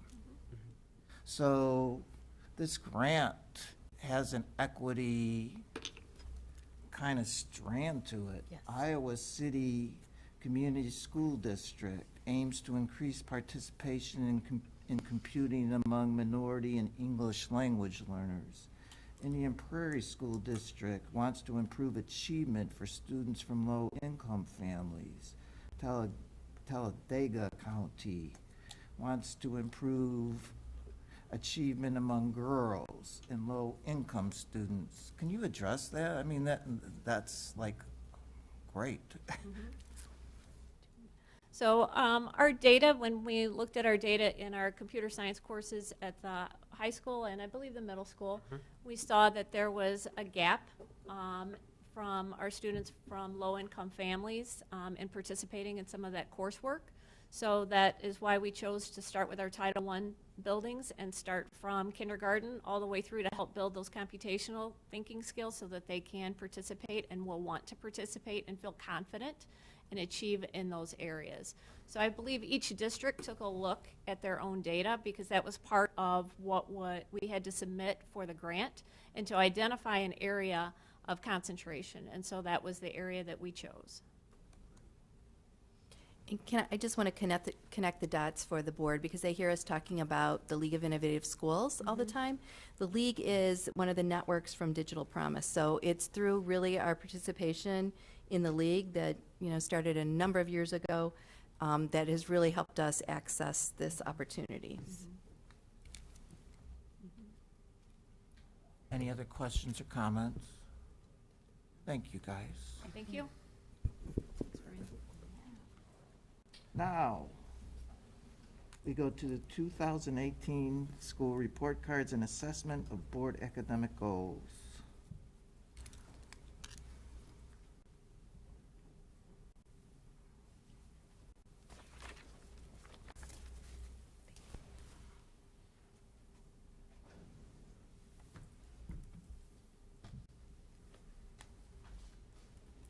All right, good evening, and thanks for having us, our annual report on the school report cards, and this year we're also adding in a little bit of a look at the district academic goals. This year's school report cards are based on an entirely different process. So one of our goals tonight is to give the board some insight into the processes that the state is using behind the new school report cards and the new designations. Our other main goal is to look at the student achievement goals that the board set last June. And this has to do with board policies relating to board duties and powers, as well as accountability and student testing. So we're going to start with a contrast to the previous accountability system under No Child Left Behind. That system was based entirely on student achievement. So every year we would look at graphs like this. These are our PARC results from last year at the elementary level in both English and math. And there would be a cut score that determined whether you had made AYP, adequate yearly progress. And if your percent of students deemed proficient by being in levels 4 and 5 was high enough, then you made AYP. If it was below that cut score, then you did not make AYP. Flipping over to look at the middle school results from last year, just a reminder, we've talked about this in the past, but a reminder that levels 4 and 5, even though the state will tend to use the term proficient, that level of achievement isn't analogous to what most people think of as proficient. It really represents a pretty thorough mastery of grade level standards rather than you're just barely getting by, which is what I think proficient kind of has that connotation for most people.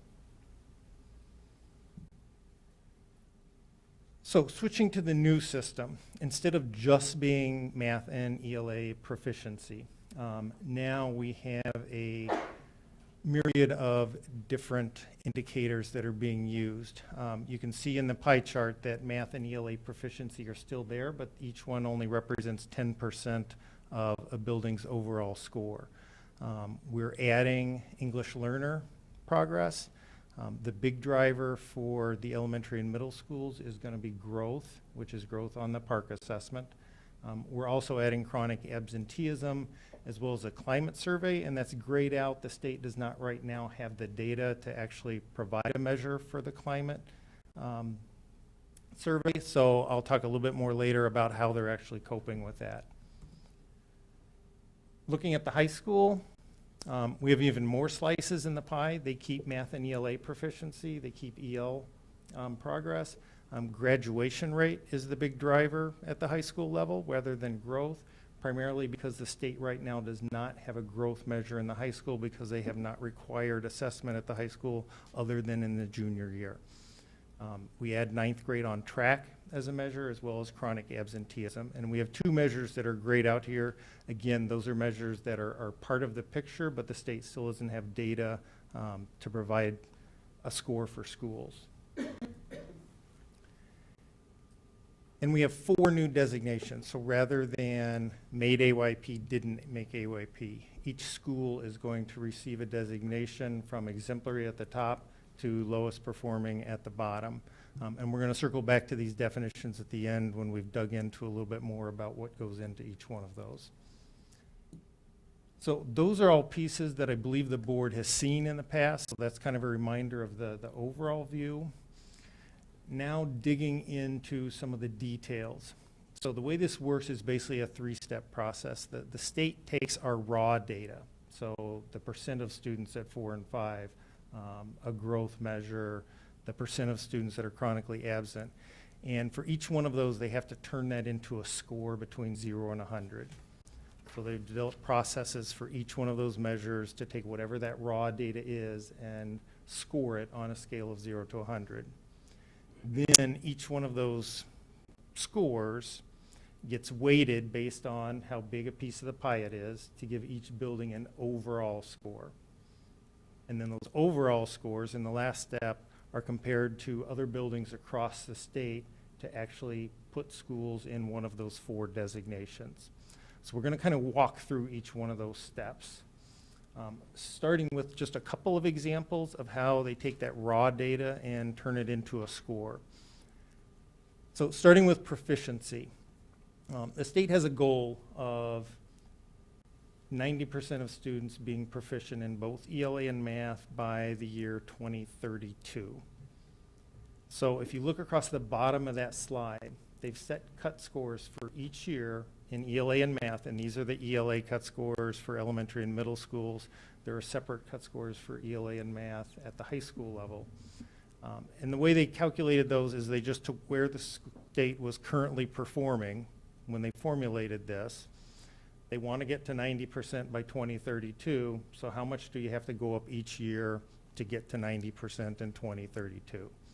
So for ELA, it ends up being a little bit over 3% each year. So the cut score ramps up 3% each year.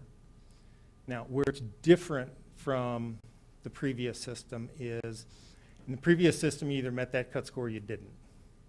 So a couple of examples of schools. If we had a school that for 2018 had 48.21% of its students proficient, well, the cut score goal that year target was 43.03. So if they're over the target, they get 100 points. Okay, remember, each one of these indicators, we're looking at a mechanism to take that raw data and turn it into a score between 0 and 100. So anything over the target gets 100 points. Where this is different is if a school is below the target. Previously, if you were below, you just didn't make AYP. Didn't matter if you were 1/10 of a point below, you didn't make the target. The state now is in a way giving partial credit for being below the target. So they'll take whatever your percent proficiency is and compare it to what the target is for that year. So in this example, 32.63 is a little over 75% of the way to the target. So then that school gets 75.83 points. So your points are based on the proportion of the target that you reached. And that works the same way in both ELA and math. Our second example, graduation rate is the largest driver of the high school's overall score. And for this, the state, rather than just looking at 4-year, they're actually looking at 4, 5, and 6-year graduation rates and creating a weighted average of those three. For this example, this building would end up with an overall weighted average of 94.05. So now the state needs a way to turn that into a score. And this graphically represents how they're going to do that. If you look at that graph, the way that works, if you follow along the bottom, that's your weighted graduation rate. And you can see anything up to 66.6% is going to get a score of 0. So basically the state is saying a graduation rate under 66.6% is unacceptable and you get 0 points from that. Above 66.6, you're gradually climbing up to 100 points for a 100% graduation rate. So in our example of 94.05, we can see where that is on the bottom scale, followed up to the line, and this building would get a score of 82.17.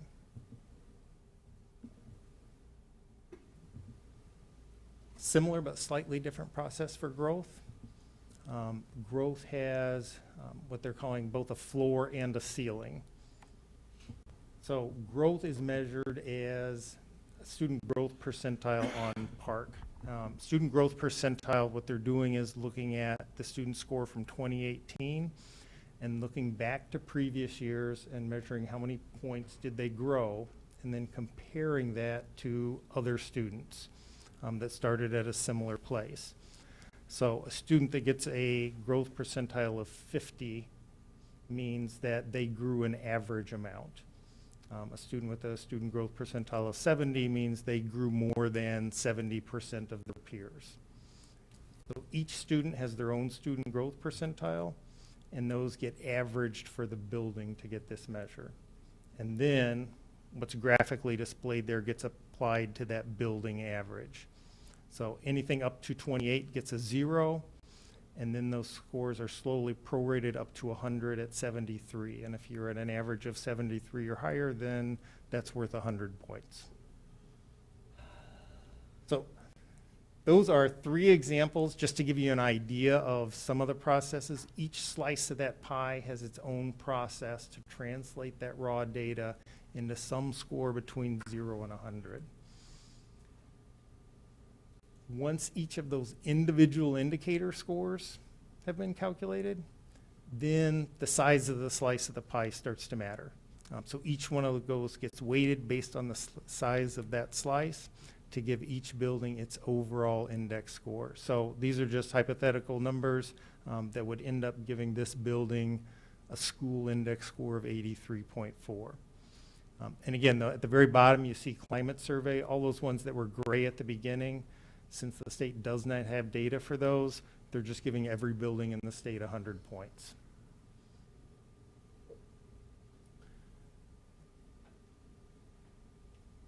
Once the overall building score is calculated, you get to go back and do the same thing again for every single subgroup that is represented in that building.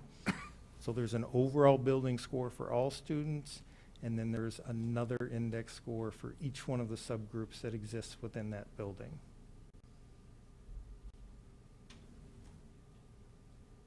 That takes us to the third step, which is when the state takes those overall building scores for every building in the state. So all the elementary and middle schools go into one group, and the high schools go into another group, and they're ranked from highest to lowest. So they make a list of every elementary and middle school in the state from highest overall index score to lowest. And once they are sorted that way, you can find which are the top 10% of the buildings in the state and which are the bottom 5% of the buildings in the state. And that's how they set the cut scores for those different designations.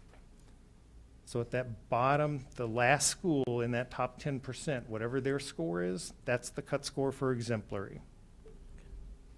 Going down to the bottom of the scale, the top school in that bottom 5%, whatever their score is, that sets the cut score for lowest performing.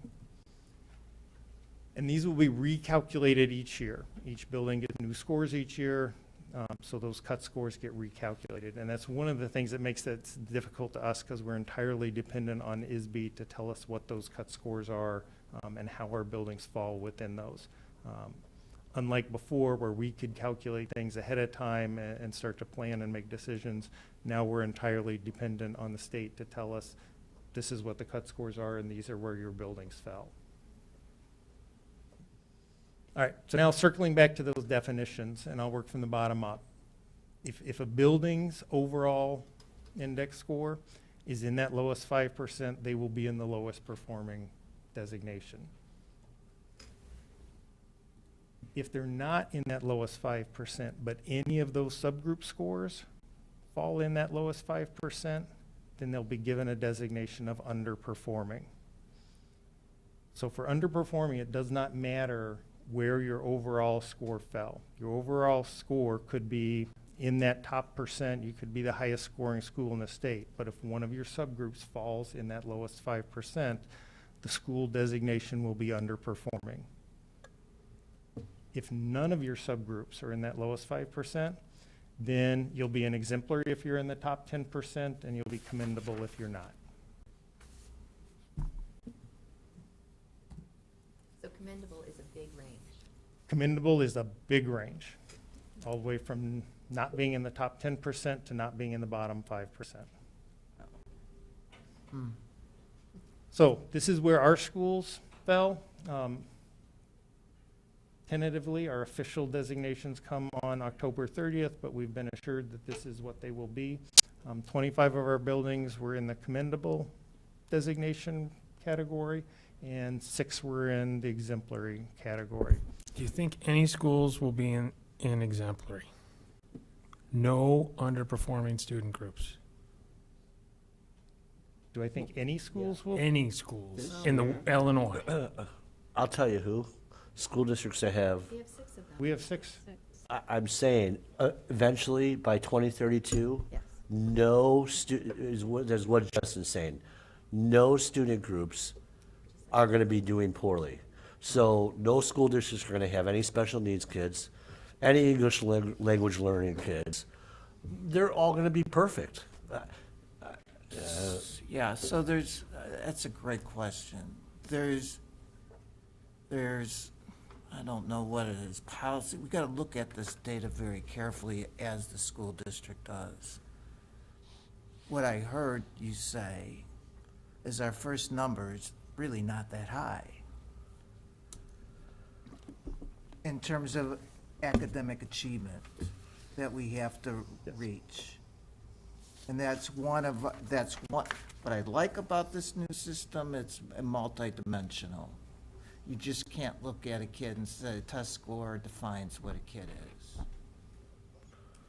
However, so we got a low test score to meet the first year. Down the road, it's much, much higher. And that's when that number may get smaller. For us and for the administration, we still have to drill down our scores and look at our subgroups and see where the discrepancies are and why those discrepancies exist. So this is just, again, this doesn't, you know, you can say we look great, we look okay, whatever, but there's more drilling down that has to occur in order that we actually meet our mission statement, which is to allow each kid, you know, to aspire to their greatest potential. What was So- the definition of underperforming? So the underperforming designation, so For what that kids. means is your overall building score was not in the lowest 5%, but you have at least one subgroup that their score was in the lowest 5%. Oh, okay. So kind of circling back, there are definitely pieces of this to like and pieces not to like and things that could be improved upon. It does feel very much like NCLB in that we've got those stair steps, and every year the number is going to go up, and buildings that are getting hundreds on the proficiency slices of the pie now won't be getting hundreds in 5 years or 6 years or 7 years or however long it takes that stair step to reach them, which is exactly what we saw under NCLB. Now, how that's going to play out with the exemplary commendable is remember that those cut scores change every year as well, and they're based on how schools are scoring. So you're right, as the stair step catches up, people's scores are going to go down. But everybody's scores are going to go down. So they're going to change the goals. So they're going Say to that- change the cut scores for the different Same thing designations. NCLB was. It's the same thing NCLB. Yeah, exactly. It's the same exact thing. It's just repackaged. Can I ask a quick question? Who decided on the measures? I'm sorry? The state board did? Okay. Yeah, the state board voted on the I need to final- go, I needed to know who to go to coin to, because this is a joke. I'm sorry. But getting back to what Mike said is that, you know, a big portion of this is student growth. So for us as a district and as a and buildings, we still will go back and drill down into this information, look at groups of students, look at individual students, and ways to help them grow and to. For elementary and middle, I will absolutely agree with you 100%. And I'm happy, because that's what we should be celebrating as a district, growth. At the high school level, Striving for. at the high school level, we're not celebrating growth. I mean, we're celebrating 50% of that is to push them through to graduation. I'm glad we are a district that focuses on growth, and I hope we keep telling people how are helping our students grow. But these measures on the high school level, to me, it wasn't really celebrating growth. I don't know. Yeah, Just my and again, opinion. that is a constraint that the state is under because they don't have assessment results to measure growth at the high school level. And that was part of the reason why the new accountability assessment at the high school level has switched from just being juniors to starting this year, we will be testing freshmen, sophomores. Please know and I'm not juniors. getting on you two at all. No, I know, and I'm just saying, trying to you know, explain one of the the- biggest indicators we're told is ninth grade on track. You know, that's one of the initial biggest indicators. And then growth should be all along there, but 50% of it is graduation rate. I mean, Right. you know, hey, we're going to look good on graduation rate because we've always done really well with our students in graduation rate. But for those schools across the state that are struggling, really struggling to help their kids, this is not a model that's going to help those schools. I'm sorry. Before we move on, Yeah, I'm sorry. I have a question on, what's chronic absenteeism? That Can you keeps- define that? that And then keeps moving, too. I have a, yeah, and I have a comment after you define it. So chronic absenteeism is a student that has missed more than 10% of the days that they've been enrolled. And that includes excused and unexcused absences. The only absences that don't count are homebound instruction or hospitalization. 10 days? 10%. 10%, so that's 18 days approximately. Assuming they've been enrolled for an entire school year, yes. I predict, because I already know,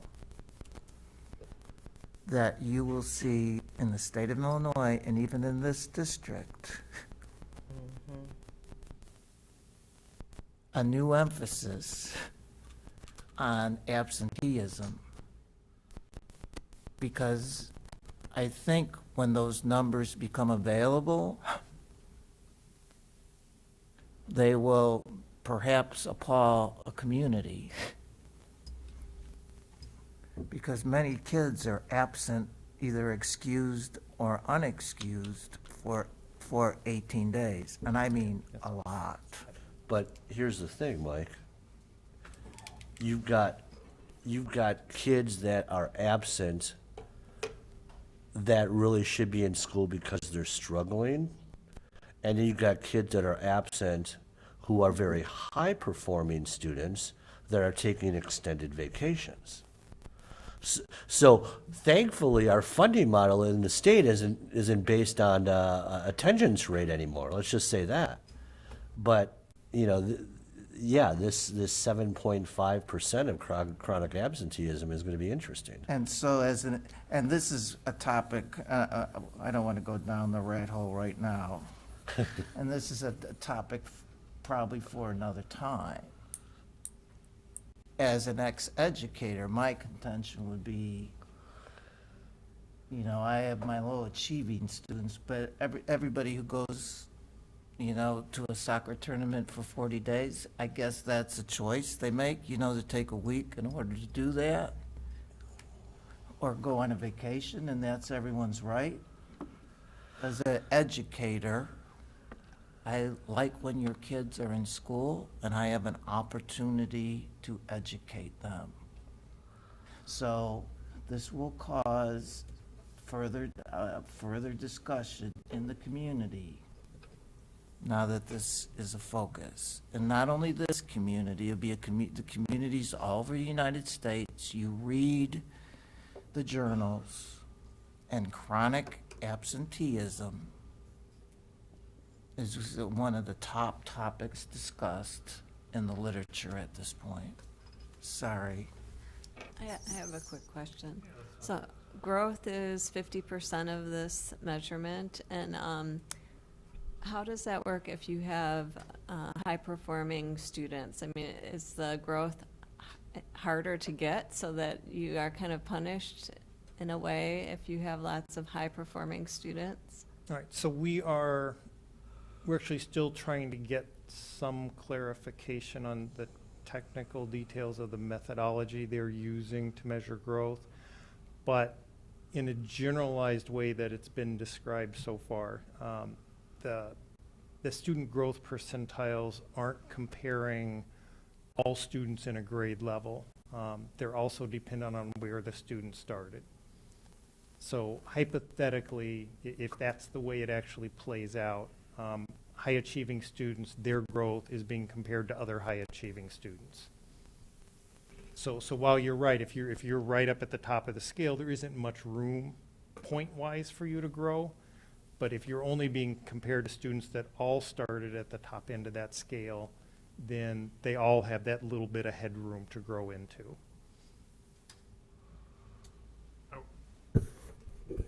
Are we measuring the growth of an actual student? Yes. Yeah, So- each student has a student growth percentile of how much they grew compared to other students that started in a similar place. So if that student drops out of our system, no longer measured, right? Or if we get a new student, they start ground zero. We measuring an actual student? Are we just saying the students that are here for this year, and we're gonna have a new batch of students next year? You might not know the answer. No, each student that is here, so these are the results that'll come out at the end of October are based on the 17-18 school year. So every student that was here and took part in the spring of 2018 that also has at least one previous park score, whether it was with us or not, will get a student growth percentile. And then that student growth percentile will become a part of that building's measure. So I think the answer to your question is yes, each student's growth is being measured. In all cases, is that growth that is necessarily attributable to us? Potentially not. So the index score we'll be able to look at will be done per student? Will each student have an index score? Is it just, do you understand what I'm saying? Yeah, index scores are only each Okay, so it's only building gonna be will have an index score. Each student won't be scored on each one of these measures individually. So all of the students go together to create a building average for each measure, and then that is used to create the building's index score. So there'll be the math proficiency, there'll be ELA proficiency, growth, chronic absenteeism, And English learners progress. and English learners at at the their English elementary, middle learners. school level. Okay. And it's the state's intention at this point, they're not going to publish those scores, they're going to publish the designations. So school report cards will have one of those 4 designations on them. They won't have the actual index scores. I'm still confused how yeah, can you tell we're really psyched about this new state thing? I'm still confused how they're getting 50% on growth on the index score when I'm looking at the measures for high school and it comes nowhere near close to 50%. I guess to be determined. Okay, we'll move on. Sorry. So there are two separate pie charts. There are 2 different methodologies or weightings of the different measures. One applies only to elementary and middle schools, and that's the one that has 50% made up of growth. The other one applies only to high schools, and there is no growth measure at the high school. So it's basically graduation rate replaces growth in the high school model.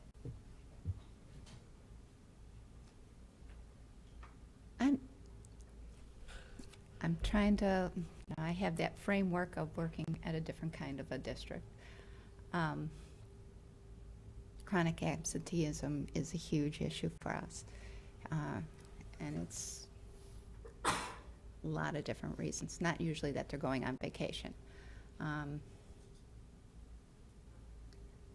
But it's always been a concern of mine personally in our school, but now it is a concern of the whole district. So I see some real positives out of some of this. So I wouldn't go too negative on the state. EL progress, I wonder how that's, I know that's a complicated mess in our school district. But I'm hoping that spurs best practice in teaching students. So I'm not as negative on this as you all are feeling that way. But I think for a state where we are one of the highest performing school districts, we might have something to complain about, but there's a lot of districts out there that need to be spurred on, and I think their community needs to be the one spurring them on, and this is the kind of thing that will help give a community a pretty good picture that they can understand where their schools are standing. It's not perfect, I can see that. Graduation rate for a lot of school districts is very, very poor. So that should be looked at a lot more seriously than it's ever been looked at before. So I'm kind of pleased with some of these factors. And I agree with you, Kathy, but if you look at the designation, within a certain time, 90% of school districts are going to be classified as underperforming. By that time, they'll have a new system. Just like So this, come on. just like this replaced the old bad system. Okay. Right.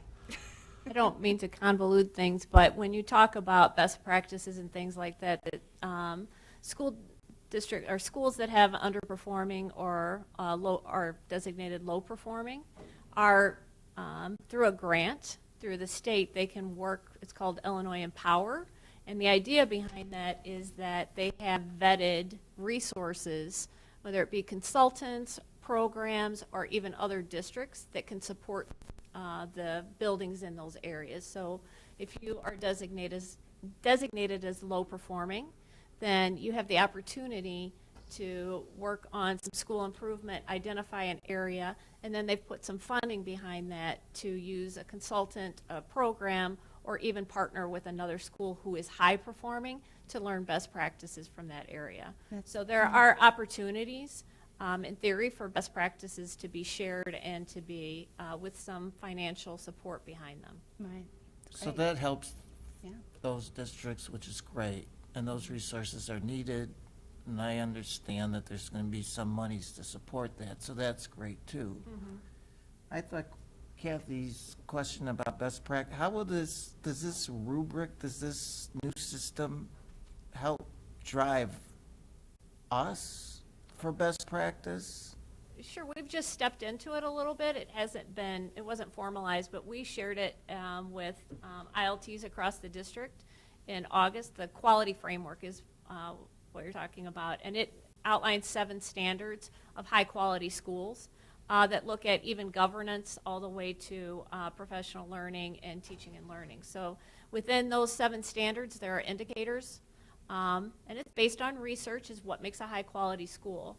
Then from that, there is a quality framework rubric to where you can assess your school in some of these same kinds of categories, similar to the Danielson framework model of, if you get a 4, it means that you're using this well and beyond, as well as not using it at all for a 1. So there are some opportunities to really put some good language, some common language around school improvement, to look at your school in a different manner.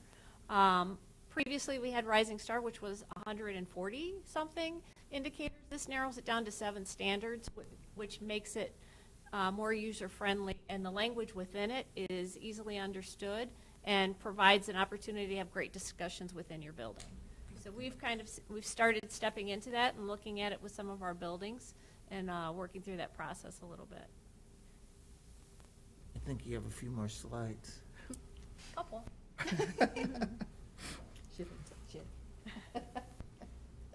All right.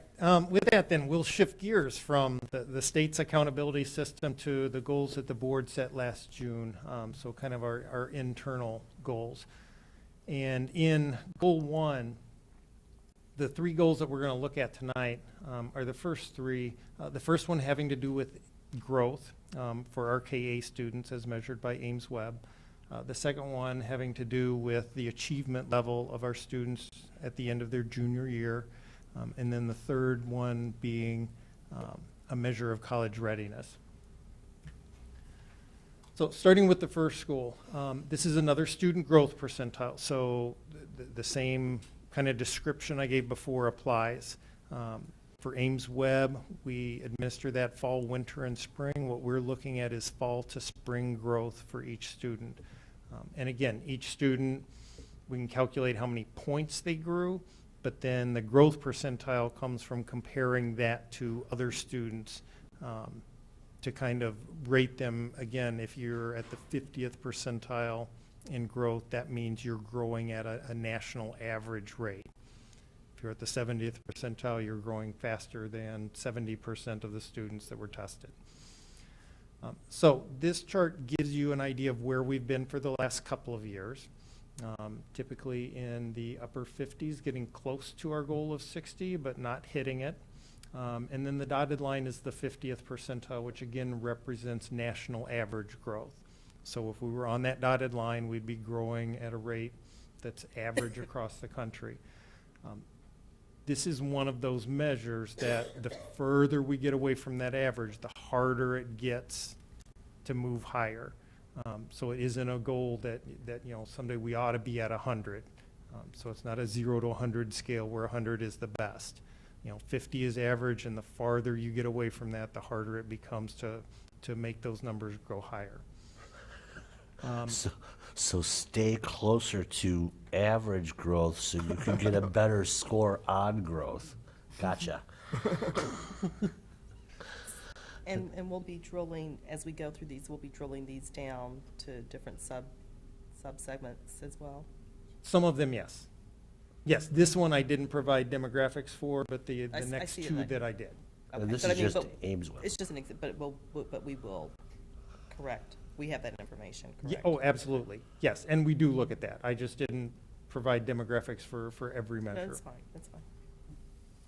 So, and again, the board talked earlier about the importance of growth, but just to kind of reemphasize that, this is a cohort measure. So this goes back to the question about which students. These are students that were with us in second grade and with us in third grade and with us in fourth grade. So they had to be here from second grade all the way to fourth grade this fall. And we're measuring their achievement level. Now, what we see on Ames is that when students come in as kindergarten, our average percentile is just above the 50th. It tends to be 53rd, 54th. So students coming in kindergarten are just above the national average. Now, the higher we are above that dotted line on the previous graph, the more we're beating the national average for growth, the farther our students get ahead each year. And that's basically what this graph is showing for this group of students as we track them from second to third to fourth.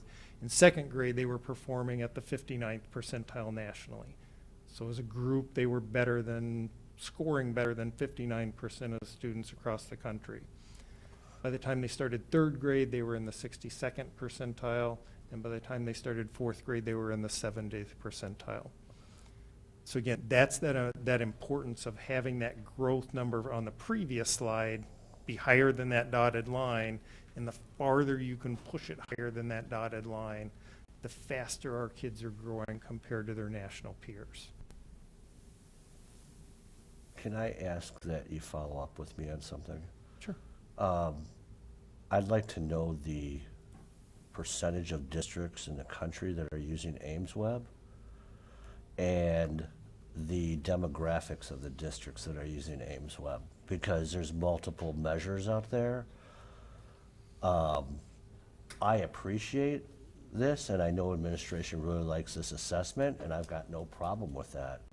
But I also want to kind of know what we're comparing ourselves to.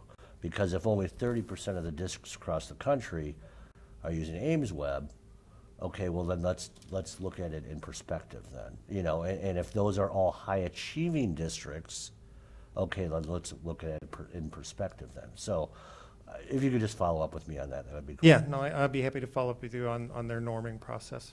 Thanks. All right, moving to the second of the three goals that we're going to talk about. This is the average SAT score. So what you're seeing on the graph are our results from the last 2 years. These are the only 2 years that we've given SAT to all students as a junior. And you can see that they've been consistent those 2 years. We've set as a goal to increase that to 1180.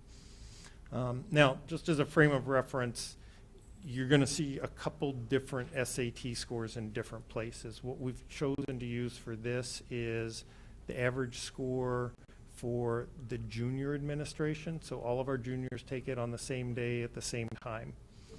The other SAT score that you see reported is the graduating class SAT score, and that is something that College Board gives us in the fall for the previous year's graduating class, and it's based on, for all the students in that year's graduating class, whatever their most recent SAT score was, that goes into the average. So that number tends to be higher because many of our students, they take it as a junior, but then they choose to retake it, and when they score higher, that higher score goes into that average. So that's the score that's typically reported by papers and is typically goes into when magazines do school rankings, those kinds of things. They use that graduating class score. This is a better measure for us to use to track this kind of goal because it's not dependent on how many students and which students choose to take the test again. We know it comes from that class of students all taking the test at the same time. And this is one that we can break down by demographics. Normally I would show you state level results imposed on our results. We don't have state level SAT results. The state level park results that you saw, we just got over the weekend, and we haven't gotten the SAT results yet. So that piece is missing. But here you can see that 1163 was the average for all students, and you can see how that breaks out for different demographic groups in the district. As a reference, the dotted line is the College Board's benchmark for college readiness. So 1,020 points is what College Board would say represents a college-ready score. So you can see, as we saw last year, we have significant differences between different demographic groups in the district. If we did have the state results, they would likely mirror what we saw last year, which is that our students would be significantly out achieving the state average, and we'd see those same kinds of differences between those demographic groups statewide. I have a question. I'm trying to understand this. It's kind of confusing for me, but with the multiple measures, high school is now graduation rate is 50%. So the SAT scores, I don't see that how that plays into your pie chart. So where SAT plays into the pie chart, the examples that I went through, I gave park results, and that's what's used for the ELA proficiency, well, for growth, right? But also for the two 10% slices, ELA proficiency, so English language arts proficiency and math proficiency. Mm-hmm. At the elementary and middle school level, those are measured using the park assessment. At the high school level, they've got those same 10% slices for ELA and math. SAT is what's used for that measure at the high school level. So those 10% are not measured with APs. It doesn't take, it's just testing. It's just that junior SAT. And it's really not measuring it by student growth. It's measuring it by class growth. Correct? Because That you're not going isn't, to it's not a growth measure at all. It's just a proficiency. There's a cut score for the EB, for the English portion of the SAT, and there's a cut score for the math portion, and it's what percentage of your students met that cut score. So at the high school, we're measuring very little growth. Yes, we're really not, in the current Truly accountability model, individual student growth. not measuring growth at all. Other than there's a growth component built into the EL progress for our English learners on access.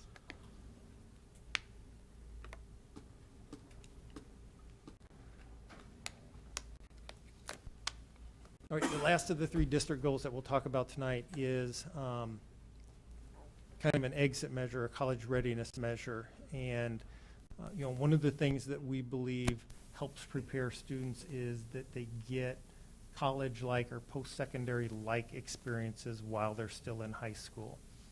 So they get a chance to experience the rigor and the pace of a college-level curriculum while they're still in high school, and they have a lot more supports built in to help them work through that. So we've set as a goal that 92% of our students will experience that kind of course before they graduate at least once. So many of our students take multiple AP classes, multiple dual credit classes. This measure is looking at how many of our students took at least one dual credit or AP course. And one of the things you can see in that graph is a dip from last year to this year. That was really caused by a change in the criteria that COD used to qualify our teachers so that the course could be designated as dual credit. So those courses we still offered. They were taught the same way they've always been taught. Kids still took them, but they didn't count as a dual credit course. That's been rectified with COD. So what you're going to see in next year's data is that now those dual credit numbers are going to jump right back up. The second half of this goal is that we see increases for all of our different demographic groups in the percentage of students that are taking advantage of this. Now, I peeled out last year's data from this just because it was such an anomaly. The 2 previous years, we are seeing that increase and continue to have that as a goal that in each of these groups, more and more students are taking advantages of those opportunities in high school. All right, to wrap this up, we talk about college readiness, and the state sets cut scores to tell us if kids are college ready. The college board sets cut scores. The real measure of college readiness is kids going to college and being successful there. And one of the things that you'll see is college enrollment used, and that's one of the things that's reported on our report cards. It's not a part of the calculation, but it's still reported. And you can see our college enrollment rates have stayed pretty steady at about 85% of our students that choose that as their path after leaving high school. And again, well above the national average. A better measure is probably one called persistence, and that's of the kids that go to college, how many of them come back for a sophomore year? So this is looking at, of those students that graduated from our high schools and went to a college, what percentage of them made it through their freshman year and came back for a sophomore year? Wow. And again, here you can see significant differences between kids that graduate from District 204 schools and the national averages. How are we tracking that? No. This is data that comes to us from the National Student Clearinghouse. So every year and their primary market are colleges, and so they track students through college. Most colleges, and this isn't 100% foolproof data. If anything, the numbers that NFC, National Student Clearinghouse, reports to us are a little lower than the true numbers because not all colleges report to them, but the vast majority of them do. So we each year give them a list of all of our graduating seniors, and then they continue to track them through college and let us know what schools they're going to, if they graduate, and we've been doing that. We've been supplying them with data for about the last 4 years.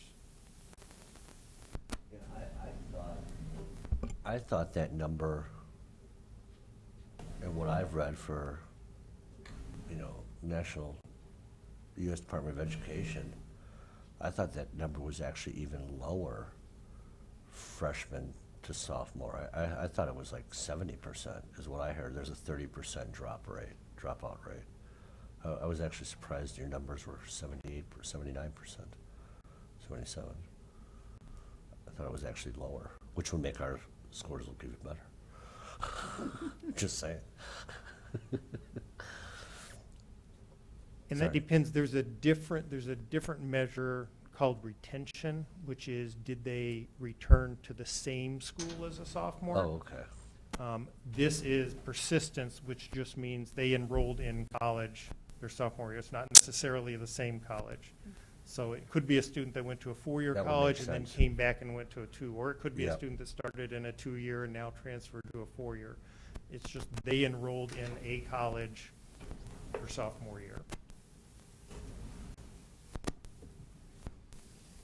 All right, and this is one of those measures they also report to us, at least on some of our demographic groups, And again, going back to just looking at enrollment data for District 204 versus the national average, you can see that some of our groups are really right on par with what they're reporting as a national average.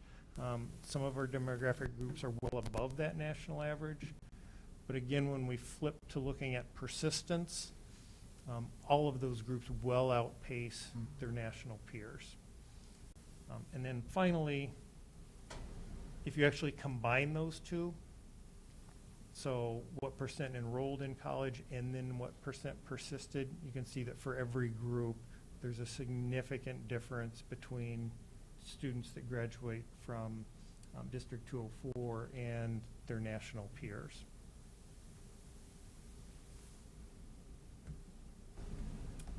Now, the final part of District 01 is a behavioral goal related to suspensions, and that's reported on separately, so we're not going to go into that tonight. And I will turn it over to Kathy to wrap things up. It's a lot of data, and we appreciate you hanging in there with us as we went through as Charles went through the explanations. He and his team, his assessment specialists, have done a fantastic job of explaining this not only to us, but to our building principals, and I think that they'll probably keep doing that to our building staff as well. So what do we do with all of this data? As he's indicated, we certainly have just received a lot of it, so we need time to digest it. But our buildings will continue to drill down into the data, just as we talked before, to support grade levels of students, small groups of students, as well as individual students. We have some district supports in this process, not only the assessment specialists and Charles to help analyze the data, but then we also, as we talked about last year, we have some instructional coaches. So we, all of our curriculum specialists have been trained in instructional coaching to work with teams of teachers, large groups of teachers, as well as individual teachers. We've started a curriculum at ipsd.org email so that anyone can request support at any time, whether it be a building principal saying, my building needs support in this area of reading, or a classroom teacher saying, come help me figure this digital resource out, or a grade level team. So that's been a way that we can support and give them direct access to us for requests. And we've implemented some new professional learning this year. We'll explain more about that at a later date, but we have some professional development on demand. So we started developing videos that teachers can access at any time, day or night, whenever they need it, to get support in some of our curricular areas. And as a district, we will take all of this data and review it to look on a larger scale to see what kinds of tweaks we need to make within our instruction and our curriculum. At a later date, board meeting that will be in, I believe it's in January, we will talk more about what are our programs, what's our plan in this area. A couple of highlights, just in case you start hearing about them a little bit. We are establishing a pre-K through 12 volume reading team. We know that the more kids read, the better readers they become. So we're going to take a full district approach to looking at how to support students in reading more independently and to increase the volume of their reading. We are also looking at increasing high school opportunities in terms of more dual credit courses, as well as some credentialing for our students. So looking at, as they exit our high schools, they may have some credentials that they can already use in the workforce later. And then we've given you a little bit of a hint, but I'm sure on Twitter you're seeing some World of Work hashtags. We are implementing and piloting at our Title I schools. It's a career awareness support that looks at having students take a look at their strengths, interests, and values and how that translates into a successful career. So the goal from that program is by the end of their 5th grade experience, they will have been exposed to over 54 careers, ranging from a yoga instructor to an engineer to a meteorologist, to help them see that there is a place in the world for them based on their strengths, interests, and values, and how that can translate into a successful life for them as they move through. And hopefully motivate them and see the purpose for school and the purpose for their learning. So as I said, in-depth updates will be provided later in the school year. And with that being said, do you have any more questions for us? Thanks for your persistence. Thank you, So- guys. I think So- this is going to, oh, I'm sorry. Go ahead. So, we know we see the difference in some of our subgroup scores, both looking at indexing, SAT. So I know that we've been doing work on addressing, different areas and different subgroups. So in light of this, I expect that we will be seeing what the thought plan is in order to help. Right. And as we've talked about before, increasing opportunities at the high school level for some AP coursework, some dual credit and things like that helps students, more rigor helps move that. And we've done a lot, as we've spoken before, we've concentrated a lot on closing the gap before it starts. I believe this is our 4th year for Title I preschool, so we have student data that's working, our students are at 4th grade now that started.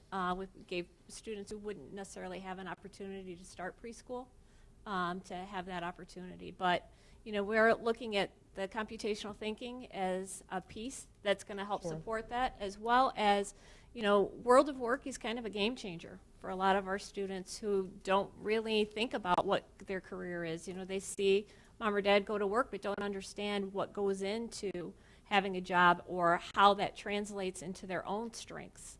And so we had the opportunity to view some of that in some schools that were already using it, and to hear kindergartners talk about, well, I really like to organize things and have these things here, so I might be an accountant when I get older, or, I thought I was going to be a football player, but now that I see this, I think I want to be an architect, and things like that to help with that motivation and see that purpose for their learning, and then help us support their learning. We feel like that's going to help support students as well. But yes, you'll hear more in depth. And I know that. we've been doing that. Just as we see these and we're sharing these and we're looking at them as a community, then just continuing to have those conversations just is something that. And we're doing the same thing in our buildings. We're looking at those areas, those gaps. Who are the students? What can we do to support them? And looking at what do we need? What help can we provide? And along, just to follow up with what Susan said, when we talked about the equal opportunity schools and getting more kids into AP and honors courses, and one of my big things is you can't push those kids into those courses unless you have the supports to back them up. I would love to hear, I know that will make a difference for our subgroup kids who are falling below average on SAT scores, because I know that will help them when they go to take that SAT. But I'd love to hear, what we're doing to help those kids with the SAT itself as well. Because obviously the honors and AP work and them being successful is going to have an impact on their SAT. But it'd be also nice to hear what we're trying to do, within the coursework of the SAT classes for those High schools kids. have done some really nice work on that. Would be Yeah, I would love to hear that too. So. Any others? Thank you. Thank you. Thank you so much. Last but not least, board update. This will be short, but it comes from the heart. After watching the Sea of Yellow this weekend, it made me reflective on how awesome our community is. I mean, literally awesome. We are blessed. We welcome Natasha. The 32 members, as we mentioned earlier, tried and participated. Everybody who has participated in our Engage 204. Our parents who show up to our meetings. 900 runners, it's crazy. And keep us on task. We're really blessed to have a great community. We had the 800 runners. We had spirit squads. We had people who donated on behalf of all our kids. I mean, I think it's just wonderful that we have the support that we do, and I'm blessed that I have the opportunity to represent the community. And, I know we all do our best to meet the needs of our kids. But without that support of the community, it would be really difficult, much more difficult job than it is. So just want to thank our community. And with that, do I have a motion? Motion to adjourn. Second. All in favor? Aye. Katie, Jan.